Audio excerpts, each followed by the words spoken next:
His hand crashed across her face like thunder. Grace hit the floor. Blood traced her lip. Her coffee cup exploded against marble. Brandon shook out his fingers, laughing. Pathetic. Look at her crawling, Tyler howled from the couch. Like a dog. She is a dog, Jason added, raising his whiskey. A well-trained muzzled dog.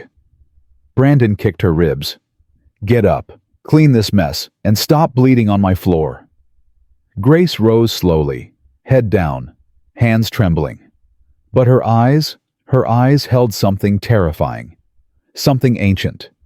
Something that had dropped champions twice her size. These drunk fools had just made the worst mistake of their lives. They slapped a sleeping tiger, and she was waking up.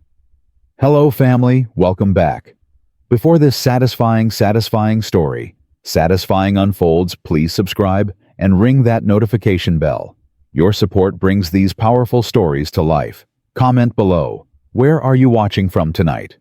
Let's see how far this journey reaches. Now let the story begin. Grace Chen measured her mornings by the weight of her husband's footsteps. Heavy meant rage. Light meant indifference. Slow meant he wanted something. Fast meant she'd already failed some invisible test. This morning the footsteps were different, deliberate, predatory. The sound of a man who'd made a decision and wanted everyone to know it. She stood at the kitchen counter with both hands wrapped around a mug of tea she hadn't touched. The steam stopped rising 20 minutes ago. She'd been waiting, listening, preparing herself for whatever version of Brandon would walk through that door. Grace? Not a greeting, not a question. Her name spoken like a verdict. She turned slowly. Good morning, Brandon. He filled the doorway wearing yesterday's shirt. The collar was creased wrong. A faint lipstick smudge marked the fabric near his neck. Perfume that didn't belong to her clung to his skin like evidence he didn't bother hiding. I need coffee, he announced. 2 sugars, splash of cream, blue mug, now. Of course. She moved to the counter. Her hands stayed steady. 6 years of marriage had taught her that reactions were currency. Show fear, and he'd demand more. Show anger, and he'd punish it. Show nothing, and sometimes he'd lose interest. Brandon dropped into his chair and pulled out his phone. You didn't wait up last night. You told me not to. I tell you lots of things. You used to follow instructions better. Grace placed the coffee in front of him. He didn't look up, didn't acknowledge the mug or the woman who made it. I'm having people over tonight, he said, scrolling through emails. Tyler, Jason, maybe others. Make sure this place doesn't look like a disaster. Tonight, you didn't. I'm telling you now. His eyes flicked up cold and sharp. Problem. No, no problem. Good. He returned to his phone. And do something about your face. You look exhausted lately. It reflects poorly on me. Grace absorbed the words without flinching. Another stone added to a pile she'd been carrying so long, she'd forgotten what it felt like to stand straight. I'll take care of it. You'll take care of everything. That's your job. Brandon grabbed his briefcase and brushed past her toward the door. He paused with his hand on the knob. Try not to embarrass me tonight. I'm serious, Grace. One wrong move and we're going to have a conversation you won't enjoy. The door slammed hard enough to rattle the windows. Grace stood alone in the kitchen, her reflection a ghost in the dark glass of the microwave. She touched her face. Not searching for tears, she'd stopped crying 2 years ago, but reminding herself the woman in that reflection still existed. Still mattered. Even if he'd spent 6 years trying to convince her otherwise. Her phone buzzed. A text from Victoria Mitchell, Brandon's mother. Don't forget the dinner party next week. Wear something appropriate. Your usual choices make Brandon look like he settled. Grace read the message twice before typing back. I'll be ready. She set down the phone and stared at her hands. Steady. Controlled. But somewhere deep buried under years of silence, something flickered. The memory came uninvited. 23 years old, the National Kung Fu Championship in Los Angeles. Grace stood on the competition mat, sweat dripping down her face. Her opponent, a woman 6 inches taller and 40 pounds heavier, sprawled at her feet. "Winner by technical knockout," the referee announced. "Grace Chen." The crowd erupted. Her Sifu Master Wei rose from his seat with tears streaming down his weathered face. 30 years he'd been teaching. 30 years waiting for a student like her. "You have fire in your belly," he told her afterward, pressing the gold medal into her palm. "But fire without control destroys everything it touches. Remember that, Grace. True strength isn't violence. It's knowing you could destroy someone and choosing not to." She'd carried those words like a compass for years, through training sessions that left her muscles screaming, through competitions that tested every limit she thought she had, through the proudest moment of her life when her parents watched from the stands and her mother cried harder than Master Wei. Then the accident happened. A drunk driver. A rainy intersection. 2 lives erased in the time it took to blink. Grace buried her parents on a Tuesday. By Wednesday, she'd packed away her sashes, her medals, her entire identity. The grief was too heavy to carry alongside anything else, so she buried that version of herself right next to her mother and father. And then she met Brandon Mitchell. Charming, wealthy, confident. He'd looked at her like she was something precious, something worth protecting. She'd been so broken, so desperate to feel safe, that she mistook his control for care, his demands for devotion, his cage for shelter. By the time she realized the truth, the bars had already closed around her. Sarah. Victoria Mitchell arrived at 2 p.m. without knocking. She never knocked. In Victoria's universe, everything her son owned was merely an extension of herself, including his wife. Grace. Victoria's lips brushed the air beside Grace's cheek. "You look terrible. Are you ill? You should invest in better skincare. Appearances matter even for women in your position." "I'm fine, Victoria. Thank you for your concern." Victoria's eyes swept the living room like a building inspector searching for code violations. "These curtains need attention. I mentioned it last month. A home reflects its keeper, Grace. What does this say about you?" Grace bit her tongue. She'd cleaned those curtains 4 days ago. "I'll take care of it. You'll take care of this too." Victoria dropped a thick envelope on the counter. "Property transfer documents. Your parents' land in Oregon." Grace's stomach clenched. "What about it?" "Brandon requires liquidity. His promotion depends on demonstrating financial stability to the board. That little patch of dirt you're clinging to would solve everything." "That land is the only thing I have left of them." Victoria's smile thinned to a blade. "Sentiment is a luxury for people who contribute something. You contribute nothing, Grace. The least you can do is help your husband succeed." "I can't sign away my parents' legacy for—" "Can't." Victoria stepped closer. "Or won't."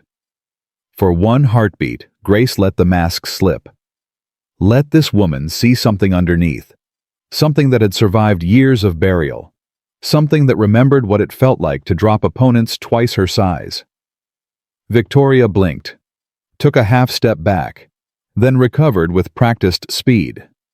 "Think carefully," she said, her voice carrying new caution. "Wives who obstruct their husbands rarely remain wives for long." She left without goodbye. The door clicked shut like a cell locking. Grace picked up the envelope. Her parents had worked double shifts for 15 years to buy that land. Skipped vacations, drove broken-down cars, put aside every spare penny. When they died, it was the only proof they'd ever existed, and Victoria wanted her to trade it for Brandon's career. Grace set the envelope on the table unopened. Her hands weren't shaking, but inside her chest something old and dangerous had started to wake. Brandon came home at 6 p.m. already drunk.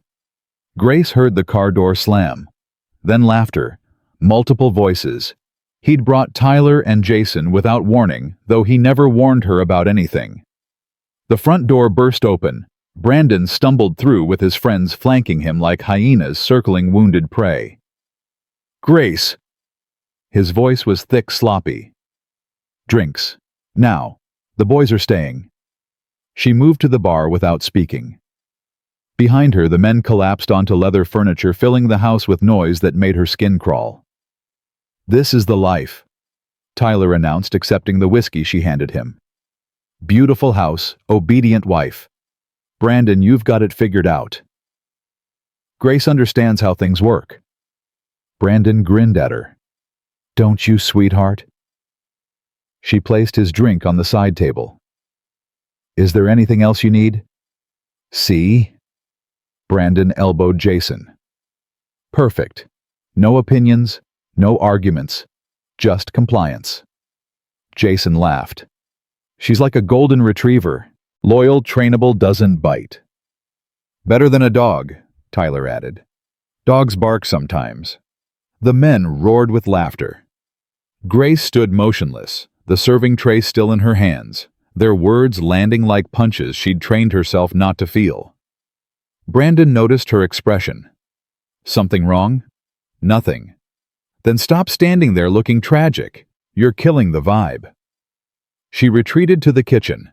Behind her, the conversation continued louder and crueler now that they thought she couldn't hear. "Honestly," Brandon said, "marrying her was the smartest business decision I ever made." "Business decision?" Jason asked. "That's cold, man."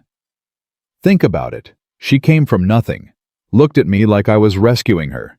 And she was right. Without me, she'd still be working some minimum wage job, living in a studio apartment, eating ramen 5 nights a week. I upgraded her entire existence." Tyler snorted.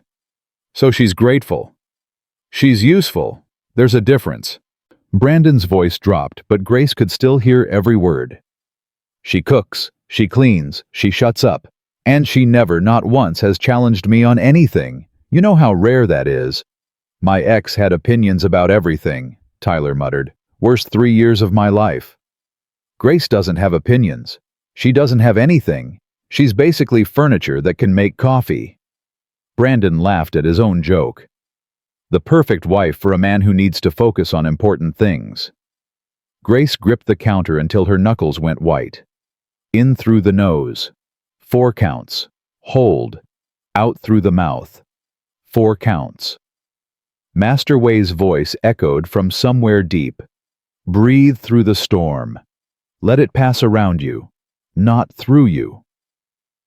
She opened her eyes. Her hands had stopped trembling. By midnight, the damage was extensive.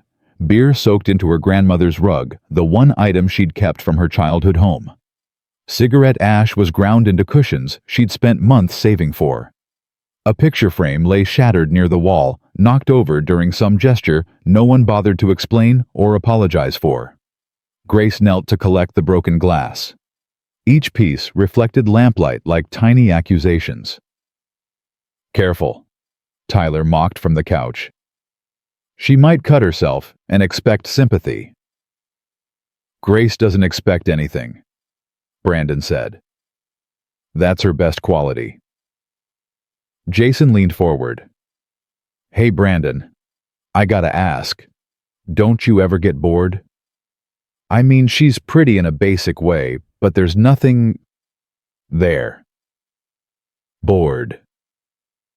Brandon considered the question like it deserved actual thought. "Sometimes. She's not exciting. She doesn't challenge me. She doesn't make me feel anything, really." "Then why stay?" "Because exciting women are exhausting. They want things. They demand attention. Grace just exists in the background. Ready when I need her, invisible when I don't." He swirled his drink. "My mother says quiet women are investments. They don't depreciate as fast." The men laughed. Grace continued picking up glass, saying nothing, feeling everything.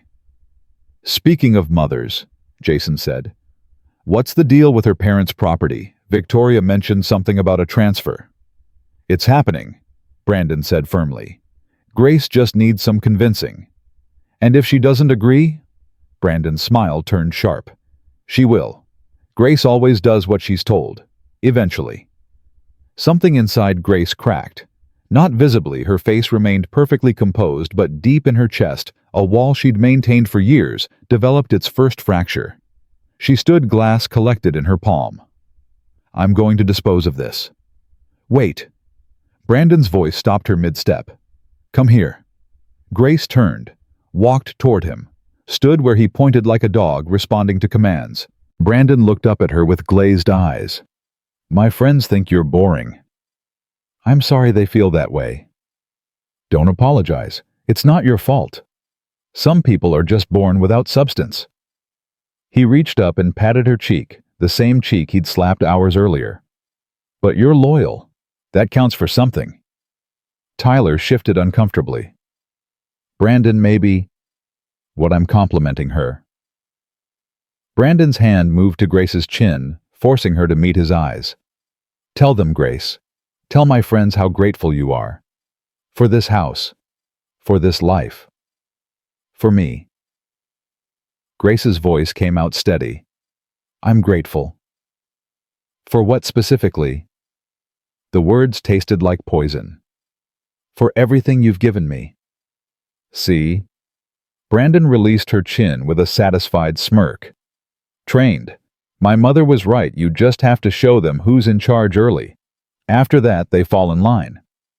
Jason and Tyler exchanged glances. Neither spoke.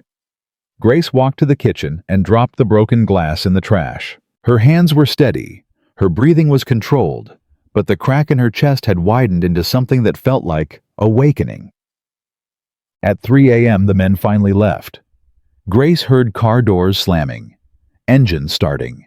The blessed silence that followed felt like surfacing after nearly drowning. Brandon's footsteps stumbled up the stairs. He collapsed into the master bedroom without undressing, without acknowledging her, without remembering she existed at all. Within minutes, snoring filled the house. Grace rose from the spare bedroom she'd stopped sharing his bed 5 months ago and moved through darkness with footsteps that made no sound. An old habit, muscle memory from a lifetime ago. She passed the living room without stopping to assess the damage. Tomorrow's problem. Or perhaps never her problem again. Instead, she walked to the garage. In the far corner behind boxes Brandon had never opened sat a wooden chest covered in 7 years of dust. Her fingers found the lock automatically. The mechanism was rusted, but it surrendered to pressure applied at exactly the right angle. Inside, folded with military precision, her sashes waited. Yellow from her first year of training. Green from the year she learned flying kicks. Blue from the summer she broke her first board and her first opponent's nose. Brown from the season she became unstoppable. And at the bottom, black. Worn soft from thousands of hours. Stained with sweat and tears and triumph. Beneath the sashes lay a photograph. Grace and Master Wei standing together after the national championship. She was 23 in that picture. Confident. Strong. Alive. She didn't recognize that woman anymore. But maybe that woman still recognized her. Grace. Master Wei's voice echoed from memory. They were standing in his studio, dawn light streaming through windows, her body aching from 6 hours of training. "Yes, Sifu." "Why do you fight?" She'd thought about the question for a long time. To win. "No, any fool can fight to win. Why do you fight?" "Because." She'd struggled to find words. "Because when I'm fighting, I know exactly who I am.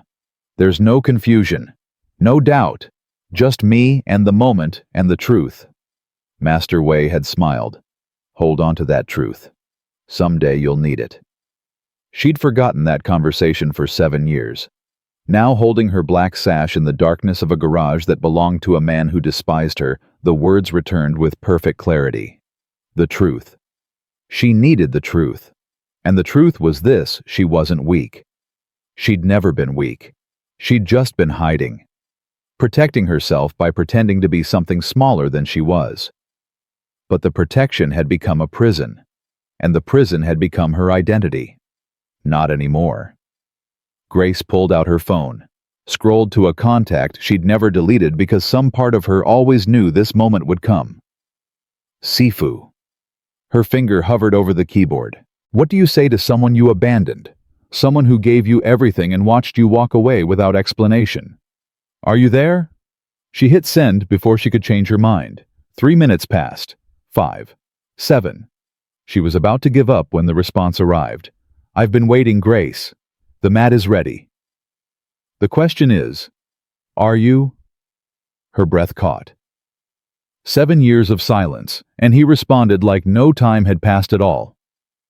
Like he'd been sitting by his phone every night waiting for exactly this message. She typed 3 words that changed everything. I'm ready now. Morning arrived gray and bitter. Brandon stumbled downstairs around noon, hungover and irritable. Grace had breakfast waiting. Coffee prepared exactly how he demanded. Eggs scrambled the way his mother insisted was proper. Toast cut diagonally because he'd complained once about squares 3 years ago and she'd never forgotten. He sat without greeting her. Scrolled through his phone while eating food she'd spent an hour preparing. I need you to sign something, he announced between bites. Sign what? The property papers. My mother dropped them off. We need to move forward. Brandon, that land is all I have left of my... Your parents are dead. He didn't look up from his phone.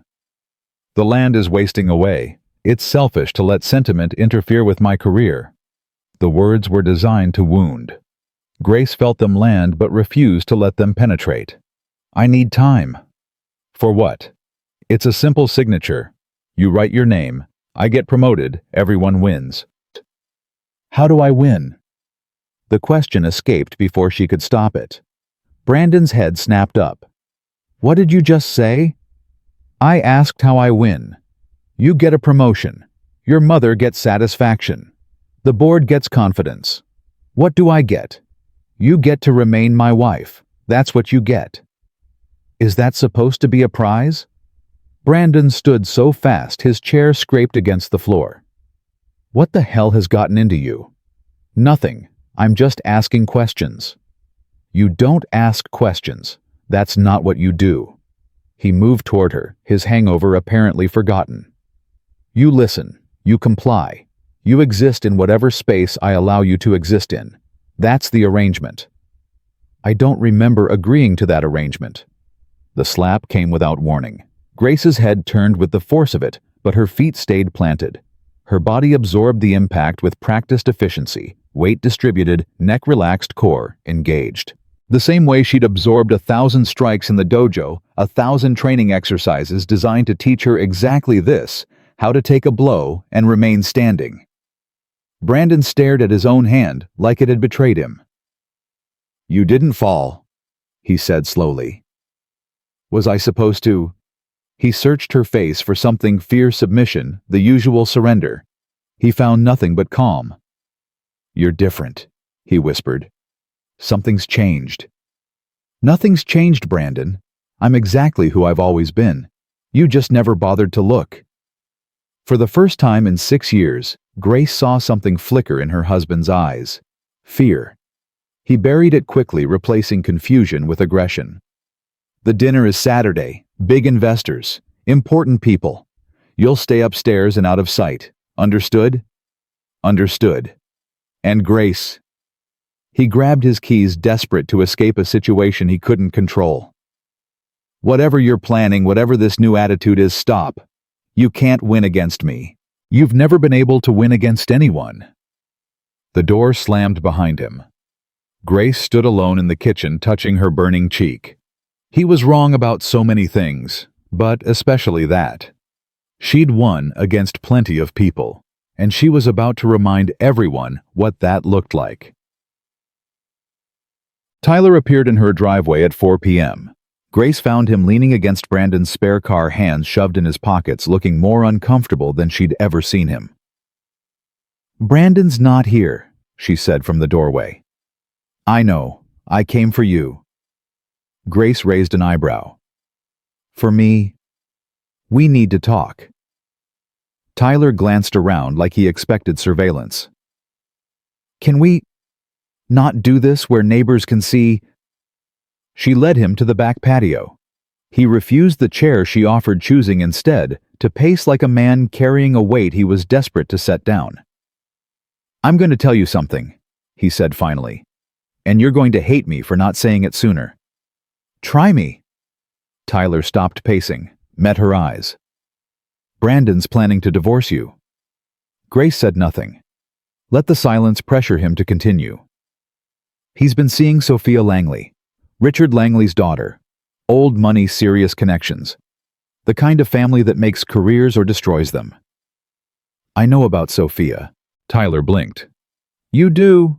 "I know about the necklace, the late nights, the perfume that isn't mine." Grace kept her voice flat. "What else?" "The divorce isn't just about her, it's strategic. Once he locks in Langley's support, he's going to take everything. The house, the accounts, your parents' property." "My property is in my name." Tyler winced. "Grace, he's been meeting with lawyers, specialists, the kind who make problems disappear and signatures appear. Forgery. I don't know the details. I just know he's confident. Too confident for a man whose wife hasn't agreed to anything." Tyler's voice softened. "He's going to humiliate you first. Publicly. He wants you broken before he discards you. Something about making sure you don't have the strength to fight back." Grace absorbed this information like data. "Why tell me?" "Because I watched him slap you twice in 24 hours. Because I laughed both times. Because I've been sick about it since the second I got home." Tyler looked away. "Maybe I'm tired of being the guy who enables monsters. Maybe I want to sleep without hating myself. What do you want me to do with this information?" "Whatever you're going to do, do it before Saturday. His dinner party. Langley will be there. All his investors. Everyone who matters to his career." Tyler started walking toward his car. "After Saturday, he'll have everything he needs, and you'll have nothing." "Tyler." He paused. "You're wrong about one thing," Grace said. "What's that?" "You said, 'I'll have nothing.'" She smiled, and something in that smile made Tyler take a step back. "But I've always had something. Something nobody in that house has ever bothered to notice." "What?" "Myself." Tyler stared at her for a long moment. Then he shook his head and climbed into his car. "Whatever you're planning, be careful. Brandon doesn't handle surprises well." "Neither do I." She watched him drive away, then pulled out her phone. "One new message from Master Wei tomorrow, 5 a.m. The old studio. Bring your sash." Grace typed back, "I'll be there." She walked back into the house, past the kitchen, where Brandon had slapped her, past the living room still stained from last night's cruelty, past the stairs she'd climbed 1,000 times with her head bowed. Saturday was 4 days away. By then, everything would be different. By then, everyone would know exactly who Grace Chen really was. That night, Brandon returned home triumphant. He burst through the door, practically glowing, phone pressed to his ear, laughing at something someone said on the other end. "Richard, I promise you won't regret this. Saturday is going to be spectacular." Yes, she's looking forward to it too." A pause. A darker laugh. "No, my wife won't be a problem. She's been handled." Grace watched from the kitchen doorway as he ended the call. "Big news," he announced, finally noticing her. Langley confirmed. "Saturday dinner. This is it, Grace. The moment everything changes." "Congratulations." "You don't sound excited." "How should I sound?" Brandon's eyes narrowed. "What's wrong with you lately?" "Nothing's wrong. I'm just tired." "Then rest up. You'll need energy to stay invisible on Saturday." He poured himself a scotch. "I'm serious about you staying upstairs. No appearances. No introductions. These people don't need to see my—" "Your what?" "My situation."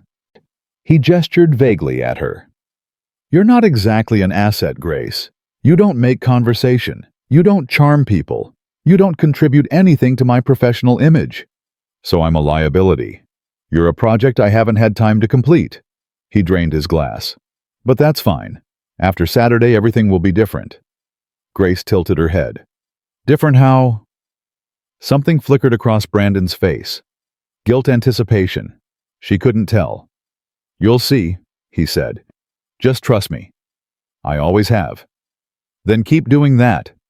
He set down his glass and walked past her toward the stairs. Oh, and Grace signed those papers before Saturday. I want everything finalized. Or what? He paused on the third step, turned slowly. The look in his eyes was something she hadn't seen before. Cold calculation mixed with absolute certainty. Or you'll discover exactly how much I've been protecting you from. He smiled without warmth. Good night, wife. His footsteps faded up the stairs. Grace stood alone in the dim kitchen, her husband's threat hanging in the air like poison gas. She walked to the drawer where she kept important documents, pulled out the property papers Victoria had delivered, held them in both hands. These pages represented everything her parents had worked for. Every sacrifice, every dream, every hope they'd had for their daughter's future. Brandon wanted her to sign them away, wanted to erase the last evidence that her parents ever existed, ever mattered, ever loved her. Grace looked at the papers for a long moment. Then she walked to the shredder and fed them through. The machine whirred. The pages disappeared, and Grace felt nothing but the cold, clean clarity of a decision that couldn't be undone. She pulled out her phone and typed one message. Sifu, I need to learn something I never finished learning. The response came immediately. What is that? How to destroy someone without throwing a single punch. A pause. Then, come tomorrow.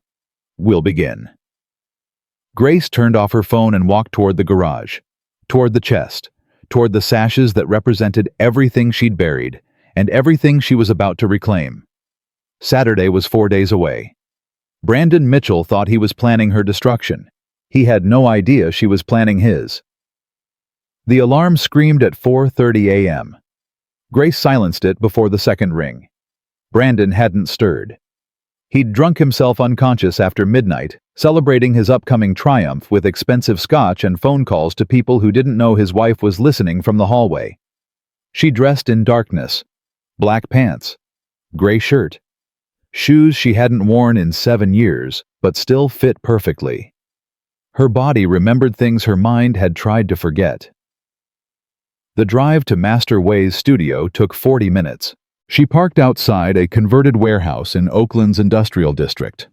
The building looked abandoned. Graffiti covered the walls. No sign marked the entrance, but the door was unlocked, and inside, a single light burned. You're early. Master Way stood in the center of the training floor. He looked older than she remembered, thinner, but his eyes held the same fire that had pushed her to greatness a lifetime ago. I couldn't sleep, Grace said. You haven't slept properly in years. I can see it in your face. He walked toward her slowly. You've been carrying weight that doesn't belong to you. I've been surviving. Surviving isn't living, Grace. You taught me that once. He stopped 3 feet away. Show me your hands. She extended them. He examined her palms, her knuckles, her wrists. Soft, he said. But the bones remember. The muscles remember. The spirit. He looked into her eyes. The spirit never forgot. Can you help me? Help you what fight? You already know how to fight. You were the best student I ever trained. I don't want to fight. I want to win without fighting. Master Wei smiled for the first time. Now you're asking the right question. Sit. They sat cross-legged on the wooden floor facing each other like they had 1,000 times before. Tell me about this man, Master Wei said. The one who hits you. Grace told him everything. The marriage, the abuse, the humiliation, Victoria's demands, Tyler's warning, the Saturday dinner that would determine everything. Master Wei listened without interrupting, When she finished, his expression hadn't changed. "He sounds weak," he said simply. "He's powerful, rich, connected. Those are accessories, not strength. A man who must hit his wife to feel tall is a man standing on broken legs." Master Wei leaned forward. "You want to defeat him?" "Yes." "Then understand this: the greatest victory is the one your opponent hands you himself. You don't need to strike him. You need to let him strike himself." "How?" "By becoming exactly what he thinks you are, until the moment you become everything he fears." Master Wei stood. "We have 4 days. That's enough time to remember who you are. But first you need to answer one question honestly." "What question?" "Are you afraid of him?" Grace considered the question carefully. "I was. For years I was terrified. Every footstep, every door slam, every time he raised his voice I became smaller. And now," she met his eyes, "now I'm afraid of what I might do when I stop holding back." Master Wei nodded slowly. "Good. Fear of your own power is wisdom. But there's a difference between restraint and surrender. You've been surrendering. It's time to choose restraint instead." "What's the difference?" "Surrender means you have no choice. Restraint means you have all the power and choose not to use it." He walked to the wall and removed 2 wooden training swords. "Let's see how much your body remembers." The first strike came without warning. Grace blocked it instinctively. Her forearm absorbed the impact. Her feet shifted into a stance she hadn't used in 7 years, but executed perfectly. Master Wei attacked again, faster this time. She parried, redirected, stepped aside. "Good," he said. "Again." For 2 hours they moved across the training floor. Grace's muscles screamed, her lungs burned, sweat soaked through her shirt. But with every exchange, she felt pieces of herself clicking back into place. "Enough!" She dropped to her knees, gasping. "Your technique is rusty," Master Wei said. "Your stamina is gone. Your timing is off by half a second." "I know. But your instincts are perfect. Your spirit is unbroken. And your eyes?" He crouched beside her. "Your eyes have something I've never seen in them before." "What?" "Purpose." Grace looked up at him. "I don't just want to survive this Sifu. I want to make sure he never hurts anyone again." "Then come back tomorrow. Same time. We'll work on the only technique that matters." "Which one?" Master Wei helped her to her feet. "Patience. The deadliest weapon of all." Grace returned home at 8 a.m. to find Brandon awake and furious. "Where the hell were you?" She walked past him to the kitchen. "I went for a walk. I couldn't sleep." "A walk for 3 hours without telling me?" "You were unconscious, Brandon. I didn't want to disturb you." He grabbed her arm, spinning her around. "Don't get smart with me. I asked you a question." Grace looked at his hand on her arm, then at his face. She didn't pull away, didn't flinch, just waited. Brandon's grip loosened slightly. Something about her stillness unsettled him. "I went to clear my head," she said calmly. "The dinner party is stressing me out. I wanted some air." "The dinner party shouldn't stress you out. All you have to do is stay upstairs and be invisible. A trained monkey could handle that." "You're right. I'm sorry." He released her arm. "Make breakfast. I have calls to make." Grace watched him walk away, rubbing his hand like touching her had burned him. Day 2 began the same way. 4:30. Alarm. Silent departure. 40-minute drive. Master Wei was waiting with a different approach. "Today we work on breath," he announced. "Everything starts with breath. Control your breath, control your body. Control your body, control the situation." "I remember the exercises." "Good. But today we add something new." He placed his hand on her chest. "When he hits you, what happens to your breathing?" "It stops." "Exactly. Fear steals breath. And without breath, you're helpless. Today we train you to breathe through anything." For 3 hours, Master Wei attacked her without warning, shouted in her face, threw objects past her head, pushed her, grabbed her, created chaos while demanding she maintain perfect breathing. By noon, Grace could recite poetry while being tackled. "Better," Master Wei said. "Tomorrow, we add something harder." "What?" "Words. The weapons your husband uses best." Grace returned home at 1 p.m. Brandon was on the phone with someone laughing in a way she hadn't heard in years. Genuine. Happy. "I can't wait to see you Saturday," he said. "Everything's going to be perfect. Yes, she suspects nothing. Trust me. Sophia, after this weekend, we won't have to hide anymore." Grace stood frozen in the hallway. Sophia. He'd said her name. Casually. Intimately. Like a man talking to someone he loved. She'd known about the affair intellectually. Tyler had confirmed it. The evidence was everywhere. But hearing Brandon speak that name with such tenderness, the tenderness he'd never shown her, something crystallized in her chest. He didn't just want to leave her. He wanted to replace her. Had probably been planning it for months, maybe years. Grace waited until he ended the call. Then she walked into the living room like she'd heard nothing. "There you are," Brandon said, his happy expression vanishing into familiar contempt. "Where have you been disappearing to?" "Exercise. The doctor said I need to move more." "Since when do you have a doctor?" "Since always, Brandon. You just never asked." His eyes narrowed. "You're doing it again." "Doing what?" "That thing with your voice. That tone, like you think you're above me." Grace kept her breathing steady. In through the nose, out through the mouth. "I'm not above anyone. I'm just answering your question." Brandon stood slowly. "I don't like the way you've been acting this week." "I'll try to act better." "You'll do more than try." He walked toward her until they were inches apart. "I have the most important dinner of my career in 2 days. The last thing I need is you going off script." "I won't be at the dinner. You said so yourself." "That's right.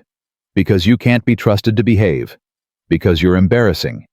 Because if Richard Langley met you, he'd wonder why I married so far beneath me." Grace absorbed the words without reacting. Master Wei's voice echoed in her mind. "Let him think he's winning.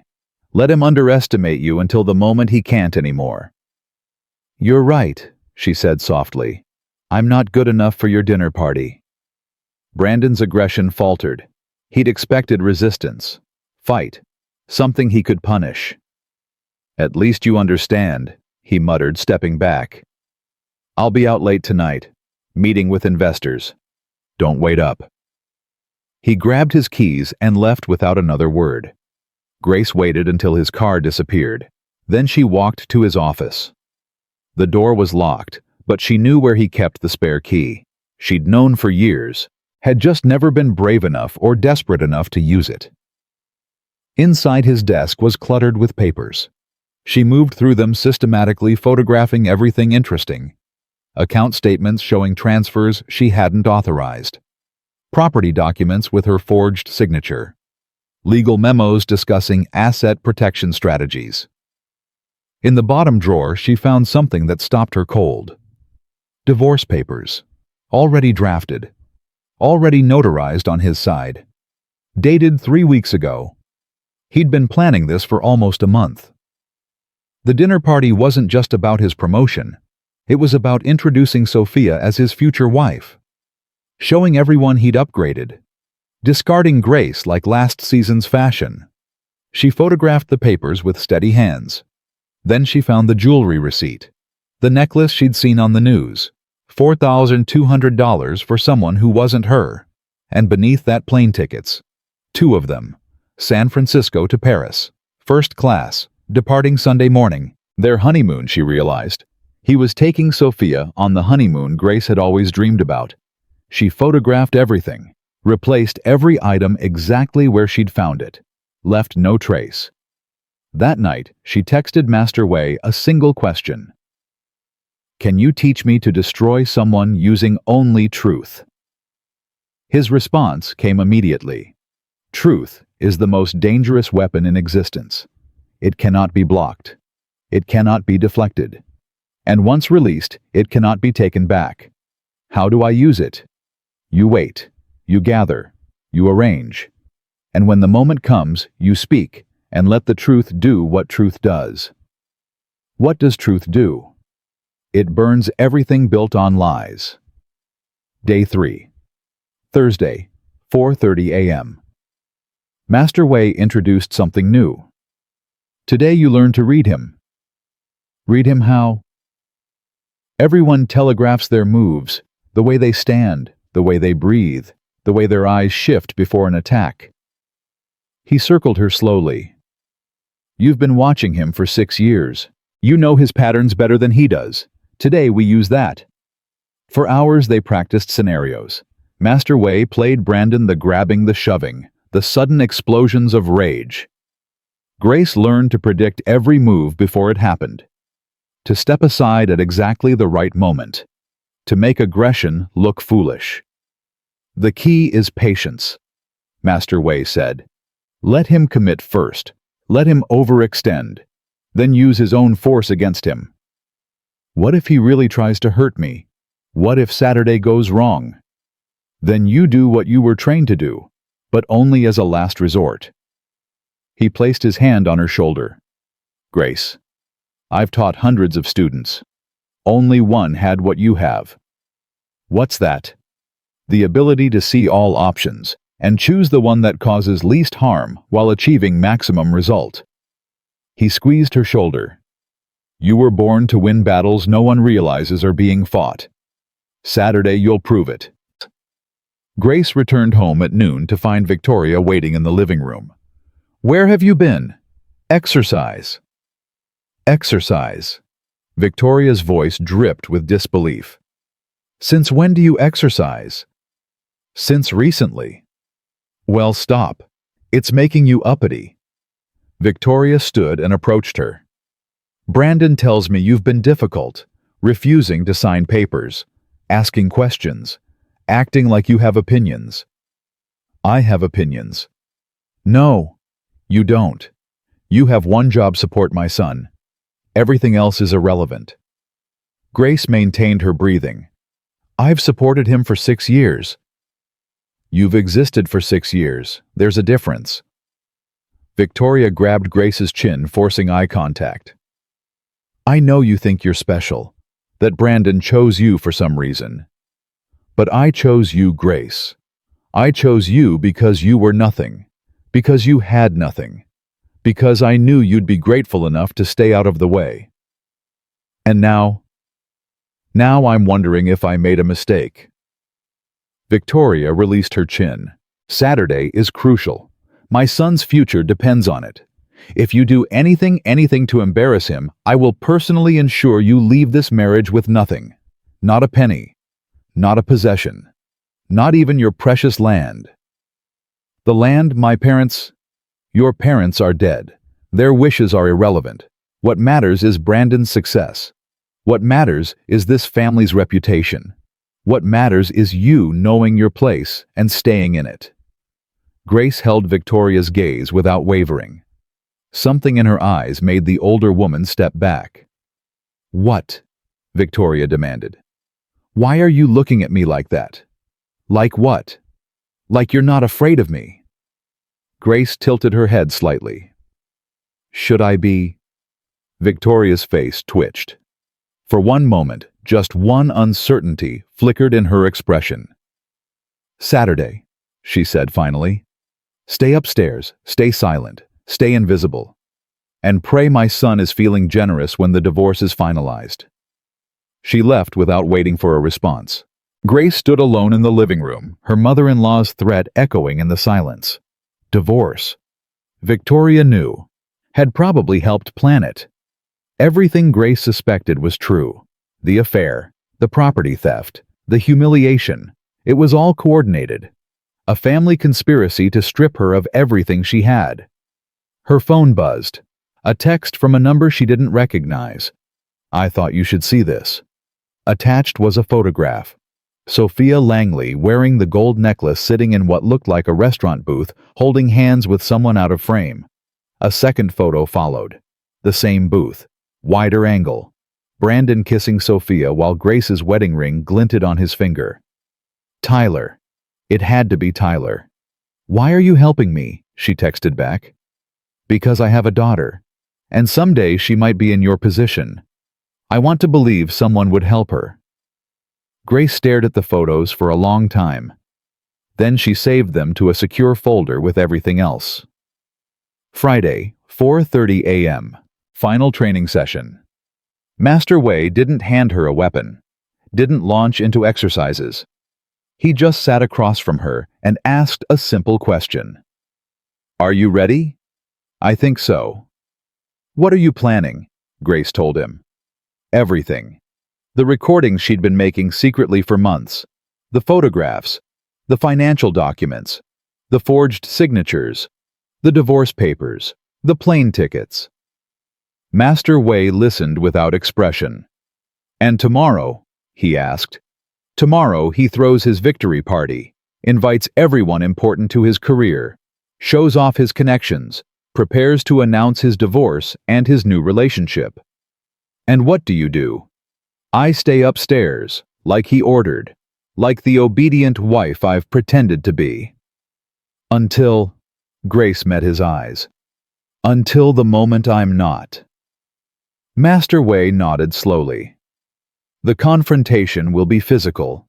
He'll attack you when he loses control. Are you prepared for that?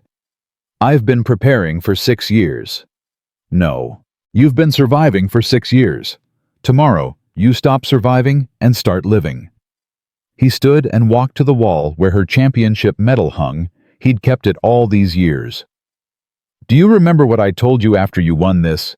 You said true strength isn't violence. It's knowing you could destroy someone and choosing not to. I was wrong. He removed the medal and placed it in her hands. True strength is knowing you could destroy someone and choosing exactly how much destruction they deserve. Grace looked at the medal, felt its weight, its history, its promise. He deserves everything that's coming, she said. Then give it to him. But Grace, Master Wei held her gaze. Whatever happens tomorrow, remember who you are. Not his wife, not his victim, not the woman he tried to erase. You are Grace Chen, national champion, my greatest student, and a force of nature that no amount of cruelty could extinguish. She hugged him for the first time in 7 years. Thank you, Sifu. Don't thank me yet. Thank me when it's over. He pulled back and smiled. Now go home, rest. Tomorrow you remind them all why they should never have underestimated you. Grace drove home as dawn broke over San Francisco. Saturday had arrived. The dinner party would begin in 12 hours, and Grace Chen was done being invisible. Saturday morning arrived with terrible clarity. Grace woke at 6 a.m. without an alarm. Her body knew. Every nerve ending, every muscle fiber, every cell understood that today would change everything. Brandon was already awake, pacing the bedroom with his phone pressed to his ear. Richard, I promise you won't be disappointed. Tonight is going to exceed every expectation. Yes, she's confirmed. 7 o'clock sharp. Grace lay still, eyes barely open, listening. The announcement after dinner. When everyone's comfortable. I want them relaxed before I share the news. Brandon laughed at something Richard said. Trust me, by tomorrow morning, everyone will know Brandon Mitchell has arrived. He ended the call and noticed Grace watching him. You're awake. I am. Good. We need to discuss tonight. He sat on the edge of the bed, not touching her. The caterers arrive at 4, guests at 7. You stay upstairs from 6 onward. No exceptions. I understand. Do you... Because I've noticed you've been strange lately. Distant. Almost confident. He leaned closer. I don't like confident, Grace. Confident makes mistakes. Confident embarrasses people. I won't embarrass you. No, you won't. Because if you do, I'll make sure you regret it for the rest of your life. His voice dropped to a whisper. And that life will be very uncomfortable. Do you understand me? Grace met his eyes without flinching. Perfectly. Brandon studied her face for something fear submission, the usual surrender. He found nothing he recognized. What's different about you? Nothing. I'm exactly who I've always been. No. He stood abruptly. Something's changed. I can feel it. Like you're hiding something. I'm not hiding anything, Brandon. I'm just tired. Tired of what? Grace let the question hang. The answer was everything: tired of his cruelty, his contempt, his casual destruction of her spirit. But she swallowed the words. Not yet. Tonight. Tired of being nervous about tonight, she said instead. I want it to go well for you. The lie worked. Brandon's suspicion softened into familiar condescension. It will go well, as long as you stay invisible. He grabbed his phone and walked toward the door. I have preparations to make. Remember what I said. 6 o'clock, upstairs, silent. He left without looking back. Grace waited until his footsteps faded. Then she rose and walked to her closet. In the back, hidden behind clothes Brandon never noticed, hung a dress she'd bought 3 days ago. Simple, black, elegant. The kind of dress a woman wears when she wants to be seen. She'd also prepared a folder. Everything she'd gathered. Photographs, financial documents, forged signatures, the divorce papers, the plane tickets, the evidence of a conspiracy designed to destroy her, and her phone fully charged containing recordings that would burn Brandon's carefully constructed world to ash. Grace touched the dress with steady fingers. 12 hours until everything changed. The caterers arrived at 4 p.m. precisely. Grace watched them transform her home into something unrecognizable. Expensive flowers, crystal glasses, tables draped in white linen, a stage for Brandon's triumph. At 5:30, Victoria arrived. Where is he? She demanded without greeting. Upstairs, getting dressed. Victoria swept past Grace like she was furniture, then stopped, turned. You look different. I haven't done anything different. No. There's something in your eyes. Something. Victoria's own eyes narrowed. You're planning something. Grace kept her expression neutral. I'm planning to stay upstairs and be invisible, just like Brandon ordered. See that you do. Victoria stepped closer. I know women like you, Grace. Women who think they're clever, who think they can scheme their way into power. It never works. It just makes the fall more painful. I'm not scheming, Victoria. Good. Because tonight is crucial. After tonight, everything changes for this family. A cold smile crossed Victoria's face. Including your position in it. She climbed the stairs without another word. Grace stood alone among the preparations, Victoria's threat echoing in her mind. They thought she was defeated, broken, ready to be discarded. They had no idea what was coming. At 5:55 p.m., Brandon descended in his finest suit. You're still here, he said, surprised to find Grace in the living room. I was just leaving, going upstairs. Good. He adjusted his cufflinks without looking at her. Remember, no sounds, no appearances, no existence. Tonight you're a ghost. I understand. Do you need me to lock you in? I could, you know. It might be easier for both of us. Grace's jaw tightened. That won't be necessary. It better not be. Brandon finally met her eyes. I've worked too hard for tonight. Sacrificed too much. I won't let anyone ruin it. Especially not you. I won't ruin anything, Brandon. He stared at her for a long moment, then nodded once and turned to check on the caterers. Grace climbed the stairs slowly, feeling his eyes on her back with every step. At the top, she turned toward the spare bedroom, closed the door quietly, and began preparing for war. The guests arrived at 7 p.m. Grace listened from upstairs as the house filled with voices. She recognized some of them. Tyler, Jason, Brandon's business partners, their wives. Then a voice she didn't recognize, deep, authoritative.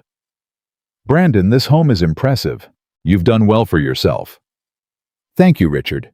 It's been a journey, but tonight marks a new chapter. Richard Langley. the man whose support would make Brandon untouchable. Grace heard another voice. Female. Sweet in a way that made her stomach turn. "Daddy, isn't this gorgeous? Brandon has such wonderful taste." Sophia. She was here, in Grace's home, touching Grace's things, preparing to take Grace's life. Grace's hands curled into fists. She forced them to relax. Breathe. Wait. The moment would come. At 7:45 p.m. she heard Brandon propose a toast. To new beginnings. His voice carried up the stairs. To partnerships that elevate everyone involved, and to the people who make success possible. Glasses clinked. Laughter followed. Grace pulled out her phone, checked the recordings, made sure everything was ready. Then she opened the folder of evidence and reviewed it one final time. At 8:30 p.m., the dinner was served. Grace could smell it from upstairs. Expensive food she'd helped select. Wine she'd helped choose. A menu designed to impress people who would never know she existed. She heard Brandon entertaining, charming, performing. He was magnificent at performance. 6 years of marriage had taught her that. Every smile calculated. Every laugh practiced. Every word designed to manipulate. She wondered how she'd ever believed any of it was real. At 9:15 p.m., Victoria's voice cut through the conversation. "Brandon. Dear, perhaps it's time." "You're right, Mother. Thank you." Brandon cleared his throat. "Everyone, if I could have your attention." The room fell silent. "I've gathered you here tonight, not just to celebrate our new partnership with Langley Enterprises, but to share some personal news." Grace moved to the bedroom door, opened it silently. "As many of you know, I've been on a journey these past few years, building my career, establishing my reputation, and I couldn't have done it without the support of incredible people." She stepped onto the landing. The stairs were 20 feet away. "Tonight, I'm thrilled to announce that I'll be joining the Langley family in more ways than one." Grace descended the first step. "Sophia and I have been seeing each other for some time now, and while the timing is complicated, I've never been more certain about anything in my life." Second step. Third. "The truth is my current marriage has been over for a long time. Grace and I have grown apart. We want different things. And I believe everyone deserves to be with someone who truly makes them happy." Grace reached the middle of the staircase. She could see the living room now. Brandon standing at the center. Sophia beside him beaming. Richard Langley nodding approval. Victoria watching with cold satisfaction. "So tonight I'm announcing my intention to divorce Grace and begin a new chapter with Sophia Langley." The room erupted in applause. Grace stepped into the light. "That's a beautiful speech, Brandon." Every head turned. The applause died instantly. Brandon's face went white. "What are you doing?" "I'm attending your party." Grace descended the remaining stairs with perfect composure. "You didn't think I'd miss your big announcement, did you? I told you to stay upstairs." "You told me a lot of things over the years. I've decided to stop listening." Victoria stepped forward. "Grace, this is inappropriate. You're embarrassing yourself." "Actually, Victoria, I think the embarrassment is just beginning." Grace reached the bottom of the stairs. "But not for me." Brandon moved toward her, his face shifting from shock to anger. "I don't know what you think you're doing, but you need to leave. Now." "I'm not going anywhere. Not until everyone here knows the truth." "The truth?" Brandon laughed nervously. "I just told them the truth. Our marriage is over. We want different things." "That's one version." Grace pulled out her phone. "Would you like to hear another?" Sophia's voice cut through the tension. "Who is this woman, Brandon?" "She's nobody. Just my soon-to-be ex-wife having a mental breakdown." Brandon grabbed for Grace's phone. "Give me that." She stepped aside. His hand caught empty air. He stumbled forward, thrown off balance. Tyler suppressed a laugh. Someone gasped. "Interesting," Grace said calmly. "You've been grabbing me for 6 years. Tonight you missed." Brandon's face reddened. "What the hell is wrong with you?" "Nothing's wrong with me. For the first time in years, everything is exactly right. She turned to the guests. My name is Grace Chen Mitchell, Brandon's wife, and I have some things to share with you all. Don't listen to her, Brandon warned. She's unstable. She's been having issues. The only issue I've had is you. Grace pressed play on her phone. Brandon's voice filled the room, slightly distorted by recording quality, but unmistakably him. I married down. She was easy.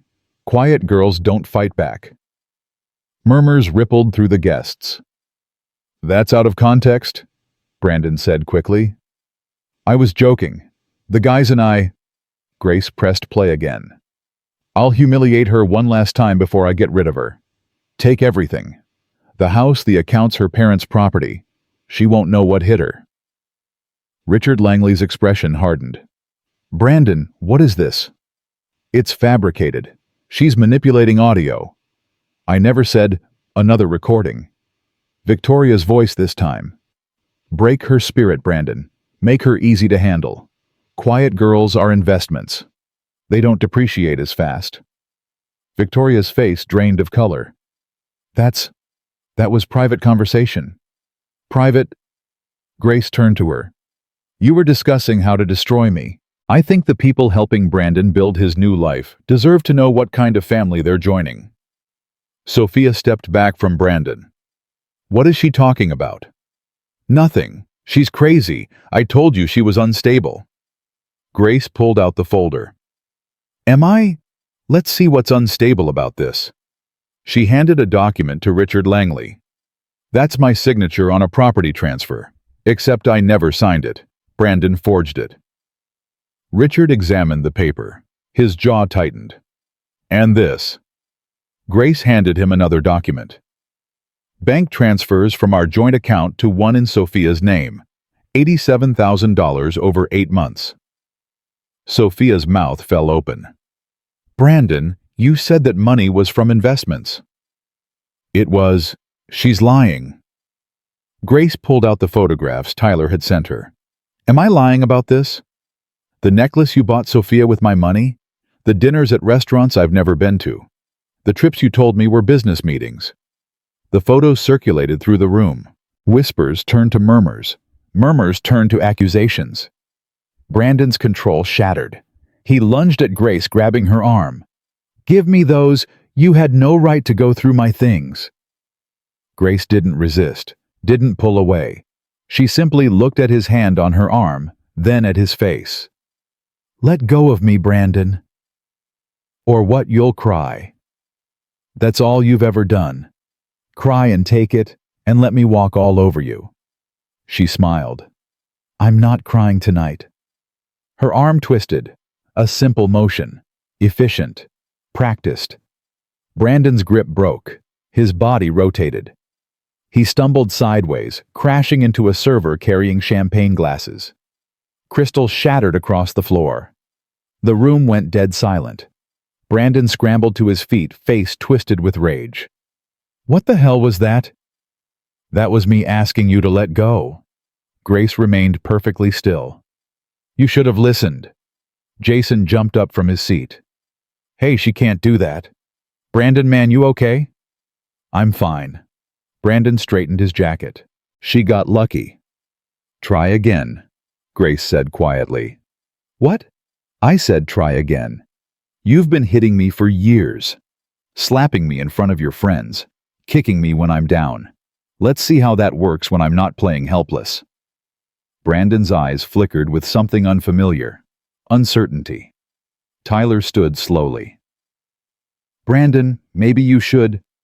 Shut up, Tyler. Brandon rolled his shoulders. Fine. You want to play? Let's play. He rushed her. Grace waited until the last possible second. Then she stepped aside, redirected his momentum with one hand, and watched him crash into the dining table. Food scattered, plates shattered, guests scrambled backward. Brandon rose, his expensive suit stained with sauce. What are you? I'm your wife, the one you said had no backbone, no fight, no anything. Grace assumed a stance that made Tyler's eyes go wide. I'm also a national Kung Fu champion, but you never bothered to ask about my life before you started destroying it." Richard Langley's voice cut through the chaos. "Everyone stop." The room froze. Richard walked toward Grace slowly. His eyes were calculating, reassessing everything he thought he knew. "Mrs. Mitchell, you're saying my future son-in-law has been abusing you for 6 years? Physically, emotionally, financially?" Grace met his gaze steadily.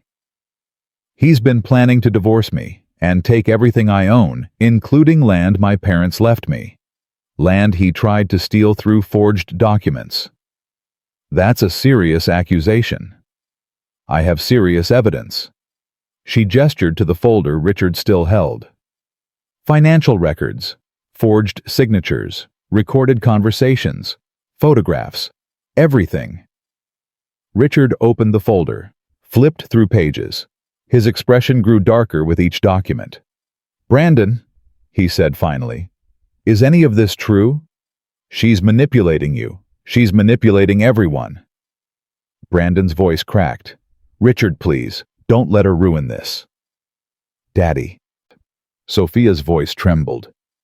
"He told me she was mentally ill, that she was dangerous. He said the divorce was mutual." "It wasn't," Grace said.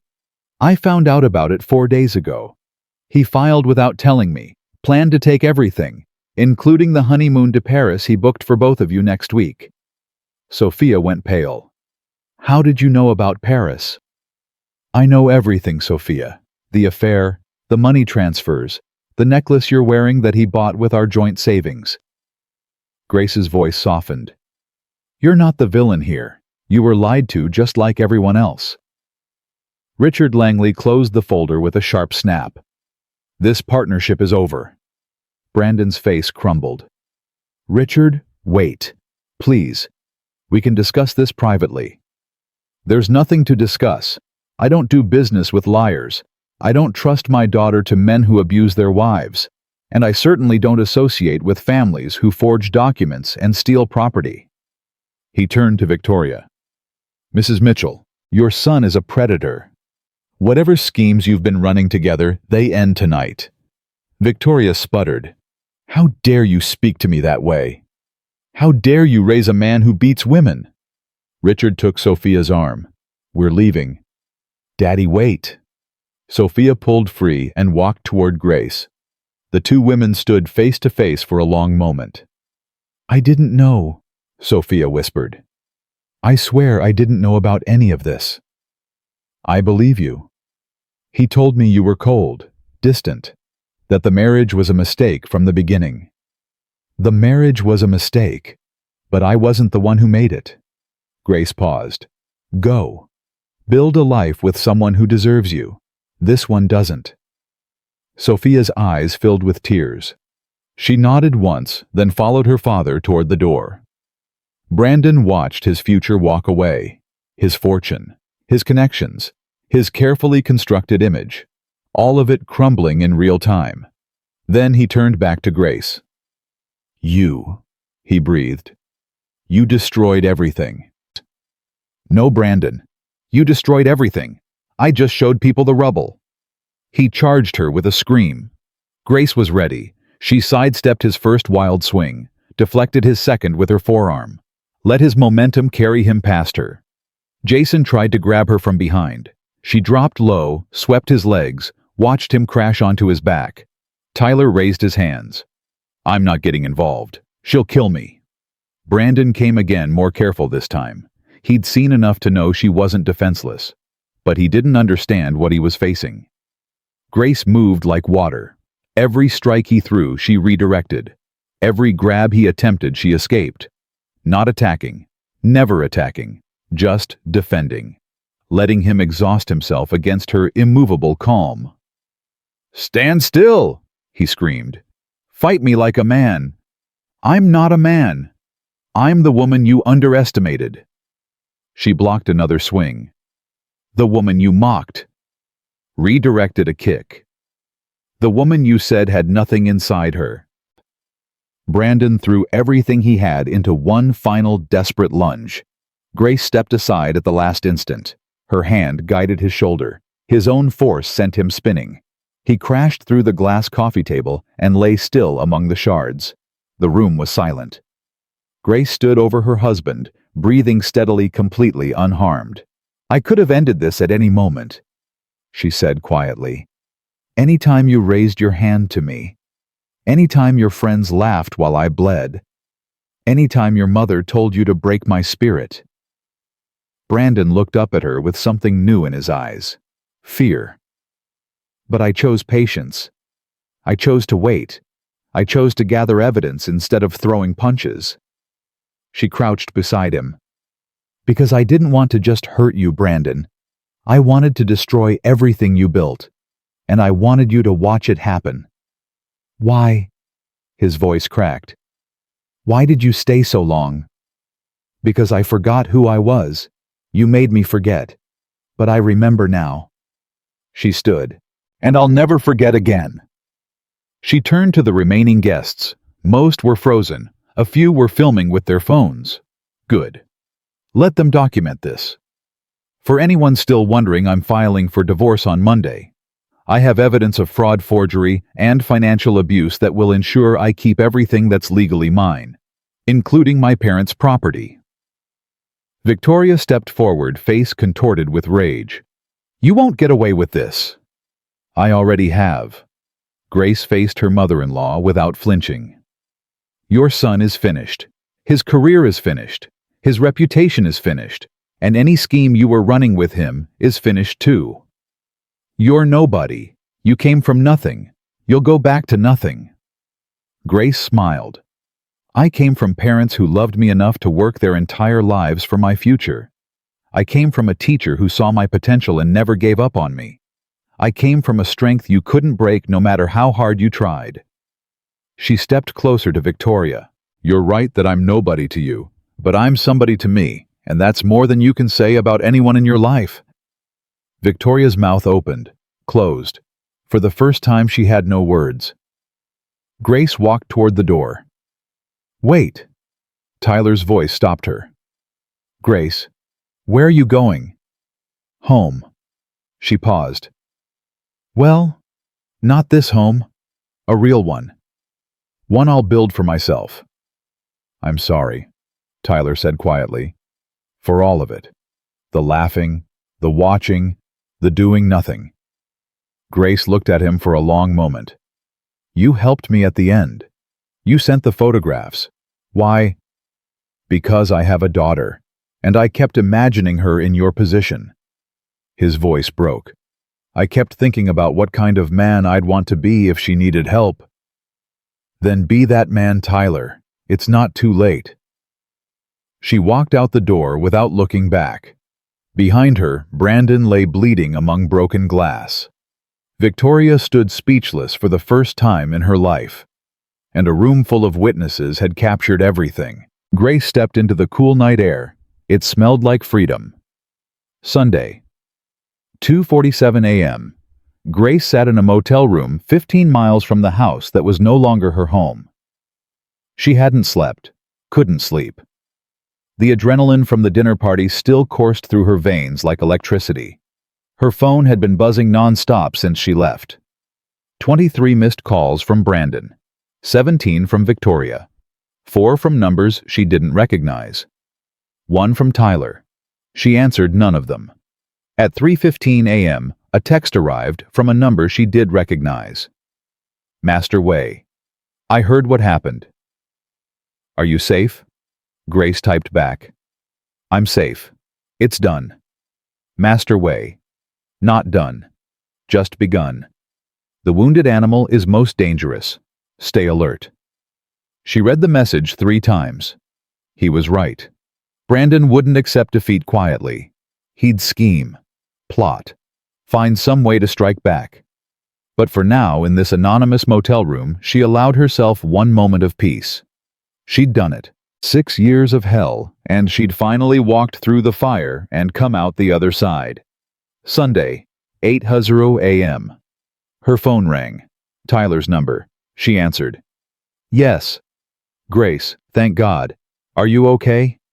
"I'm fine. Why? Because Brandon's losing his mind. He's been calling everyone, saying you attacked him, saying you're mentally unstable. He's trying to get ahead of the story. Grace laughed softly. Of course he is. It gets worse. Victoria's been on the phone with lawyers all night. They're planning something. Let them plan. I have evidence they can't refute. That's not what I'm worried about. Tyler's voice dropped. They're talking about getting you committed. Grace's hand tightened on the phone. What? Involuntary psychiatric hold. Brandon's claiming you had a psychotic break, that you've been unstable for months, that last night was evidence of dangerous mental illness. That's insane. That's their strategy. If they can get you locked up even temporarily, they control the narrative. They can claim everything you said was the delusion of a sick woman. Grace forced herself to breathe. In through the nose, out through the mouth. How do you know this? Because Jason called me. He's scared. He thinks Brandon's gone too far. Tyler paused. Grace, you need a lawyer, today. Someone who can protect you before they make their move. I have a lawyer. Good, call them, now, don't wait. She hung up and immediately dialed her attorney, Sarah Chen. No relation, but Grace had chosen her partly because of the shared name. It felt like an omen. Sarah answered on the second ring. Grace, I was about to call you. What happened last night is all over social media. Good or bad? Depends on perspective. The videos are viral. You're being called everything from a hero to a homewrecker. Sarah's voice was crisp, professional. But that's not why I'm calling. Brandon's legal team filed emergency motions this morning. What kind of motions? Restraining order against you, claim for exclusive possession of the marital home, and, Sarah paused, an application for involuntary psychiatric evaluation. Grace closed her eyes. Tyler warned me. Tyler, Brandon's friend Tyler. It's complicated. What do? We fight. I'm filing counter motions within the hour. I need you at my office by noon with every piece of evidence you've gathered. I'll be there. Grace.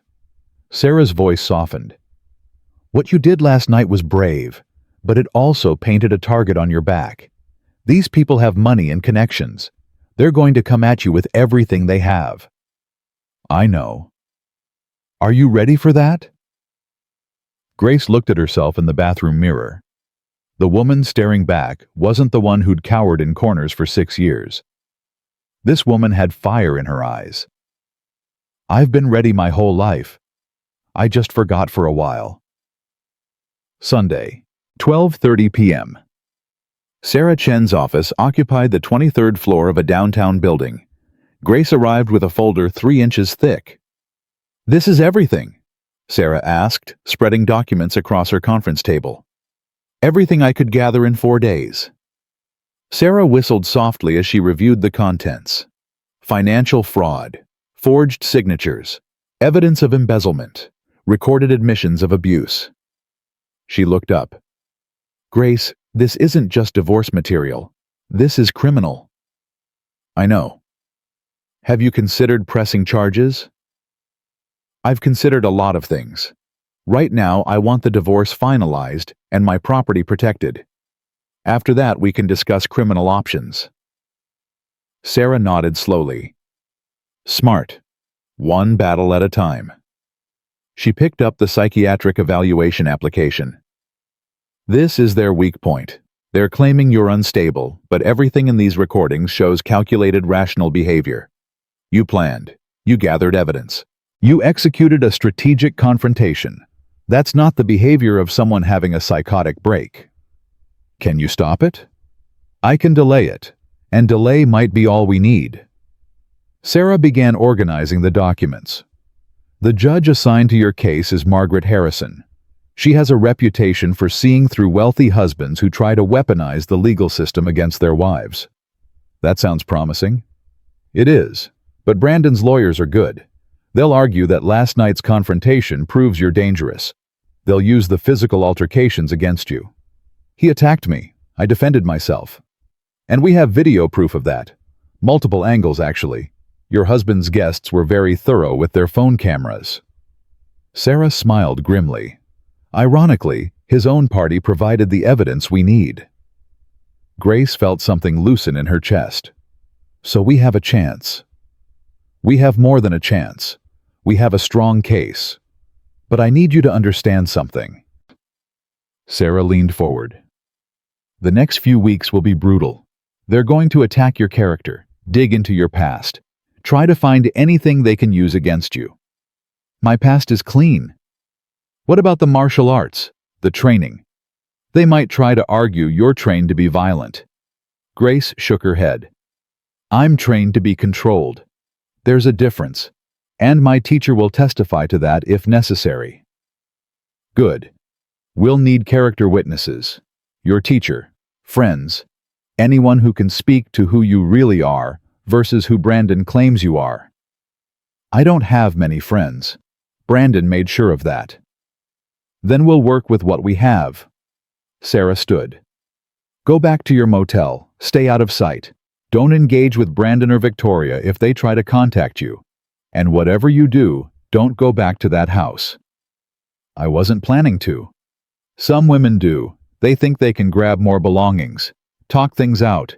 It never ends well. Sarah walked her to the door. You've already won the first battle, Grace. Now we win the war. Sunday, 4:45 p.m. Grace was halfway to her motel when her phone rang. Unknown number.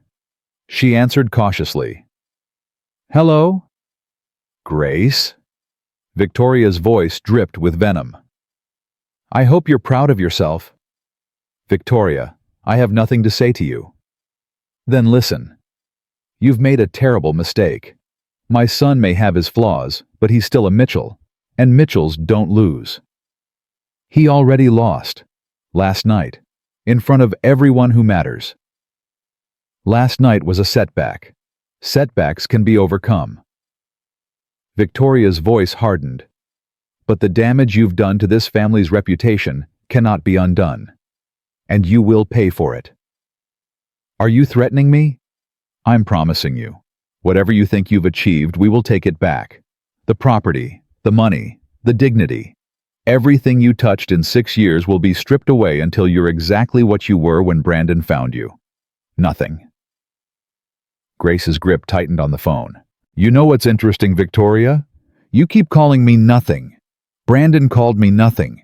Your whole family has spent 6 years trying to convince me I'm nothing. Because you are. Then why are you so afraid of me? Silence on the other end. A woman who's truly nothing doesn't threaten powerful people. A woman who's truly nothing doesn't make you call her at 4 in the afternoon to issue warnings. A woman who's truly nothing doesn't make your son's empire crumble in a single evening. Grace's voice was steady. I think I'm more than nothing, Victoria, and I think you've known that all along. You'll regret this conversation. I doubt it, but you might regret making it. Grace paused. Goodbye, Victoria. Give my regards to your son when he finishes crying.